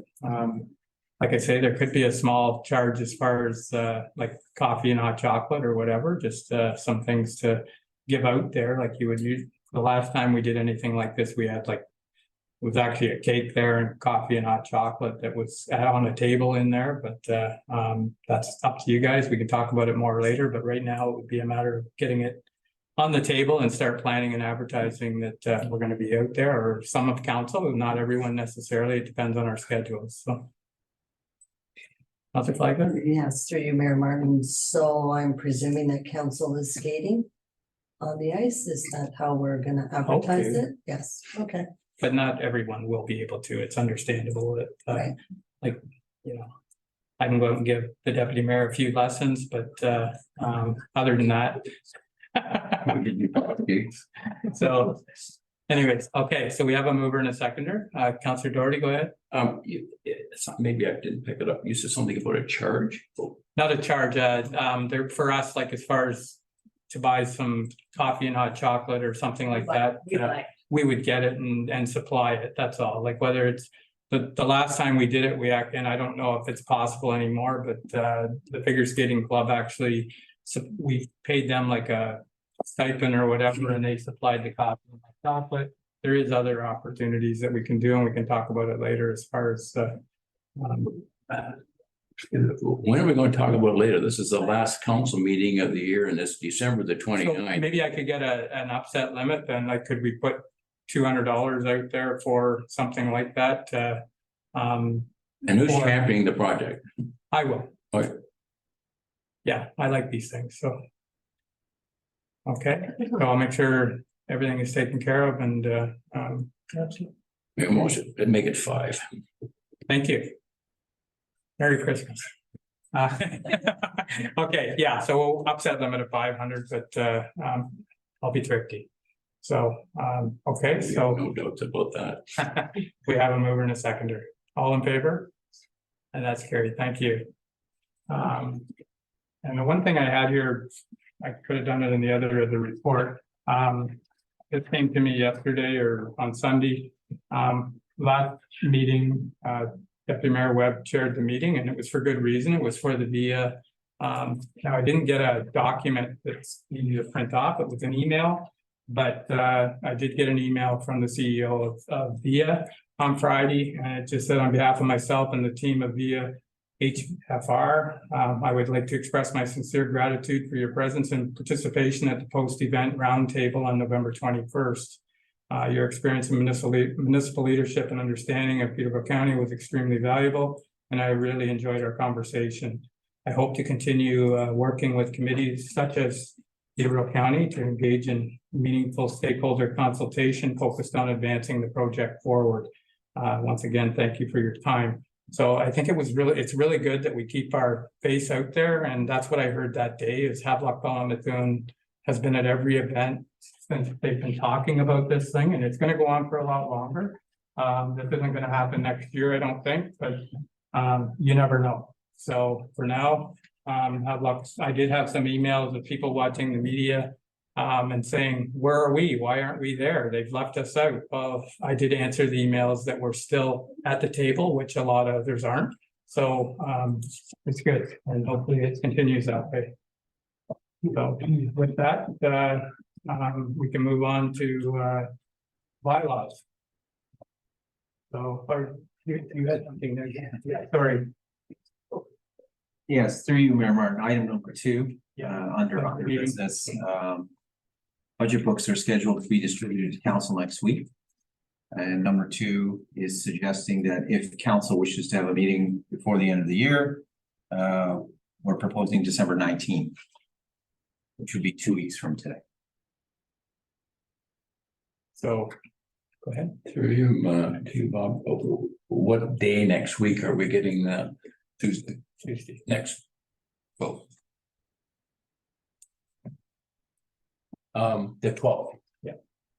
Is that, sorry, Bob, is that, we're getting the books the 12th or the meetings on the 12th? I'm a little confused. Now, through you, Mayor Martin, budget books are scheduled to be distributed a week from today on the 12th. That is not a council meeting. It's simply the books will be ready for pickup. So the opportunity here on December 19th would be that we can discuss, there might be some things that the book, like we could set some couple hours aside to go over the book and you open up questions for future meetings, but you won't have a lot of time between the 12th and 19th to, to have everything out there, but there might be some questions that Lionel could answer to help us prepare for our budget meetings. Well, it's 3 days longer than we have for any other meeting. Whatever. Yeah. Yeah. I'm confused. What time is this meeting to be scheduled on the 19th? Is it an afternoon, a morning? Through you, Mayor Martin, that can be determined by council. I would propose that we maintain our regular schedule and commence the meeting at 9:30. Yeah, Councilor Plaza, go ahead. Yeah, through you, Mayor Martin. I said. Budget meeting, I think that would be a great idea if we did meet for at least 3 hours on December the 19th. And that would go over just some of those questions that we can, and that I would like to answer. And it might free up some time for January. So that's what a lot of these meetings do is, it's an opportunity to ask some questions to help you prepare for the budget. So that's what a lot do, and it is one of them ones, if you miss it, it's, you know, you can still go to staff and ask questions too, but that's what it is. There won't be any real decisions made as much as understanding what's in the book. So, okay. So this would be an all-day meeting then? No, 3 to 3 hours. How many meetings are we gonna have for budget? Well, no, I thought in discussions we've had, I'm throwing a number on 3 or 4 meetings. What are we gonna get done in 3 hours? We're not even gonna get to see everybody. This is just a delivery of the budget. I understand, but we're gonna get everybody in here in 3 hours, all the department heads and. Well, a lot of it would be through Lionel, I would imagine, but normally it's usually a treasurer that can go through what's in the book. It's not really any decisions made. It's the same as at the county when they deliver it, they just deliver the budget and then go home and work. I understand, but I thought we've had discussions about this. I think pretty sure I've been working with the treasurer in this in terms of how it was gonna be rolled out. And I would thought we'd have the first day, as I said, as a general presentation where he could make his presentation. We can have all the managers in here that can present what they have. And as I said, then we can go home over the holidays. You'll have a week or 2 to process it and then come back. But to me, to come in and do half a meeting and then come back 2.5 weeks later, you're gonna have forgotten about the half you did before. So you're gonna have to probably review that when you come back in January. To me, it just leads to another meeting. It might be better to start in the new year then, because you're gonna forget a lot of stuff anyways, so. Not if you're working, no, you take your book home and you read it for a week or 2. You go over the numbers. You know, that's what It's most up to people, council. they don't just stick it on their table. Yeah, some haven't worked on it. I know you've been working on it, but nobody else has. So that's the thing. It's this is gonna be an introduction for a lot of people. You know. So. Through you, Mayor Martin. I'm presuming Mayor or Deputy Mayor Webb. Are you suggesting that we get the books and then come and meet in January with the full? No, so we get the books next Tuesday. The following Tuesday, okay, so you'll have a week. Yes. As Councilor Doherty said, that's more than enough time. We only get 3 or 4 days to review our normal meeting stuff, so we have a week to go over it generally. All of Lionel, everybody comes in, makes their presentation of what's in there. On what day? On the 19th. On the 19th, okay. So we get an overview of everything. So we've heard from everything. You can go home. We have the numbers in our book. We've heard what they want. Kind of take that week or 2 to process it. So when we come back in January, yes, we can start asking questions and cutting things out right then. Instead of coming back and doing a meeting or 2 of review. Next thing you know, we're at the end of January. January is a busy month. We've got 2 meetings. There's a conference in January, so. Do we want this done? So as long as the meeting in January, we have enough time, because we're gonna all have to come in and see staff or go see staff to talk about what's in the budget to understand it better, because you're not gonna understand it on the 19th, 100%. You're gonna have to spend time with staff, the same as these guys have been with staff for several weeks now, so.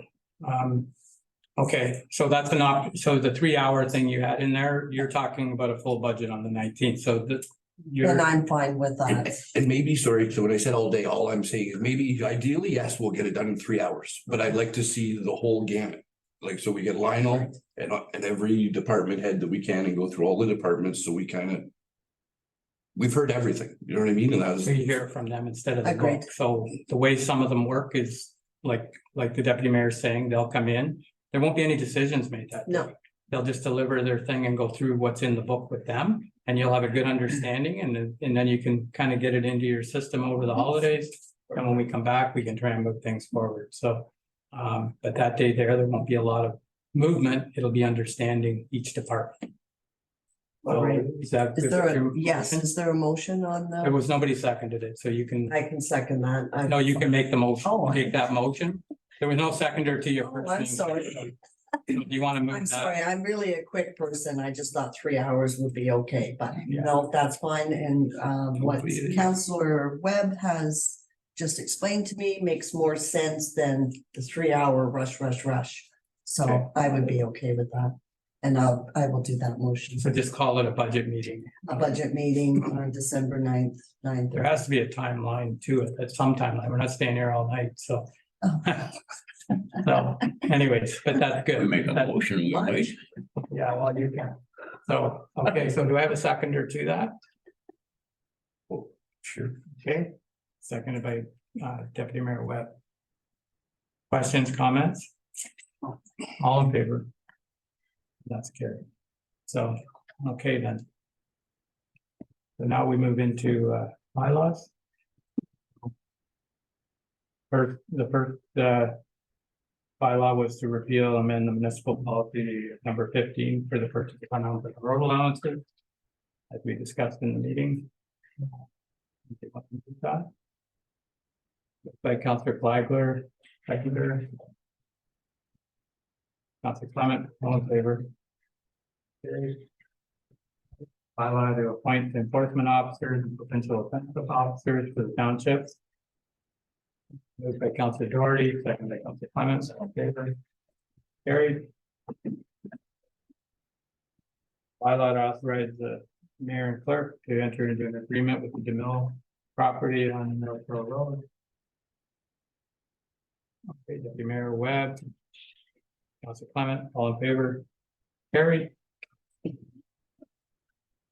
Bylaw to organize the execution of an agreement between His Majesty the King and Rate of Ontario as represented Solicitor General. Provisions of the police services under section 10 of the Police Service Act. This is the policing, moved by Councillor Flagler. Seconder. Councillor Clement, all in favor? Question? Yeah, on the police contractor, it's got accommodations and cleaning for 21 grand. Is that what we charge them? In there, I just couldn't find the item. What that means. No, I don't think. That's probably all their buildings and everything. I would think that's the main detachment. It's our portion. Sorry, through you, Mayor. I believe it is, because I think I asked the lady from the OP before about that. Because it came to me too. I thought the same thing. That was rather a large amount. But I believe you're right. It's a portion that we share that they cut into their budget. Well, Put into their budget. It's probably more like $100,000. Well, it was just under our. Yeah, It wasn't under the generic financial statements of the OPP, so that made me the question. I just had this, so we've already agreed to. Okay. You get the all in favor? Yes, we did. I think we did. Go do it again. All in favor of the motion, and that's carried. And a bylaw to adopt an emergency management program and emergency response plan to meet the requirements of the Emergency Management and Civil Protections Act. And that was with regard to the patent addition, so. We have a name for that, moved by Councillor Flagler, seconded by Councillor Clement, all in favor? All in favor? That's carried. Okay, and the bylaw to establish an AMP program. Yeah, and the system, moved by Councillor Doherty. Seconded by Councillor Flagler. All in favor? And that's carried. Bylaw to establish the position of hearing officer. Travis talked about, moved by Councillor Flagler, seconded by Councillor Doherty, all in favor? And that's carried. Bylaw to establish the fees and services and activities for the Township of Havelock-Belmont-Methuen. And that was, well, moved by Councillor Flagler, seconder, Councillor Clement, all in favor? Carried. A bylaw to regulate traffic and parking in the Township of Havelock-Belmont-Methuen and repeal the bylaw number 2018-078 and 2019-057. Okay, moved by Councillor Clement. Councillor Flagler, all in favor? That's carried.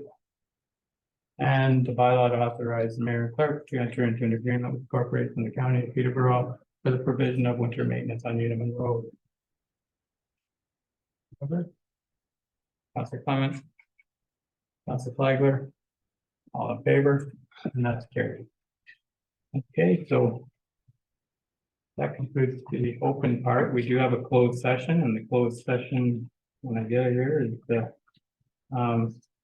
is to be held under the authority of section 239(2)B of the Municipal Act, 2001 C-25 for personal matters and of an identifiable individual, and 239(2)C of the Municipal Act for proposed or pending acquisition or disposition of land by the municipality. A motion to go into closed session. Moved by Counselor Clement. Seconder. Deputy Mayor Webb, all in favor? That's carried. Okay.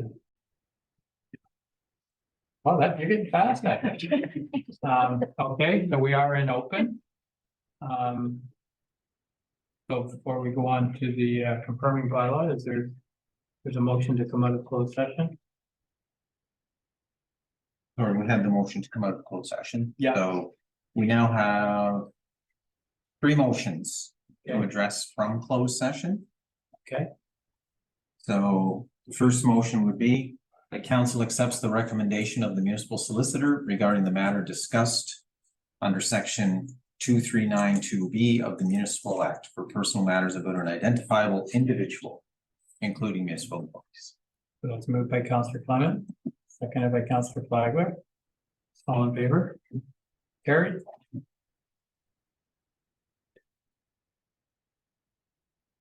The next motion would be that staff is hereby authorized to proceed with the purchase of property identified as 16 George Street West for the price of $80,000.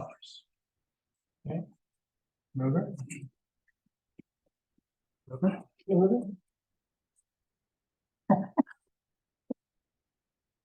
Okay, moved by Counselor Flagler. Second, Deputy Mayor Webb. Sorry, All in who's seconding that? Deputy Mayor Webb. Okay, all right. And Counselor Flagler made the motion. All in favor? There's one, just nothing. Carried. Yeah, I know, but there's 4 of the 3 other people. Okay, so let's vote. And then the final motion. The final motion will be as follows. Whereas it was announced at the Chamber of Commerce Board meeting held on September 18, 2023, that the coordinators of the 2023 Fire and Ice Festival had made the decision to step away from the coordination of the 2024 Fire and Ice Festival, at which time the Chamber Board of Directors voted also not to participate in 2024. And whereas the Council of the Township of Havelock-Belmont-Methuen recognizes the significant economic and social impact of the Winter Festival, be it resolved that staff is hereby authorized to commence the process to establish the Community Fire and Ice Festival 2024 Committee by contacting HBM community volunteer groups in order to host a township-wide Community Fire and Ice Festival in February 2024. Okay. Somebody want to move that? Moved by Counselor Clements, seconded by Counselor Flagler. All in favor? And that's carried. Okay, so that's And those are all the motions from closed session. Okay, so we're gonna move to confirming bylaw. Motion to confirm today's proceedings for the meeting. Counselor Clement, seconded by Counselor Flagler, all in favor? Carried. Motion to adjourn. Motion to adjourn.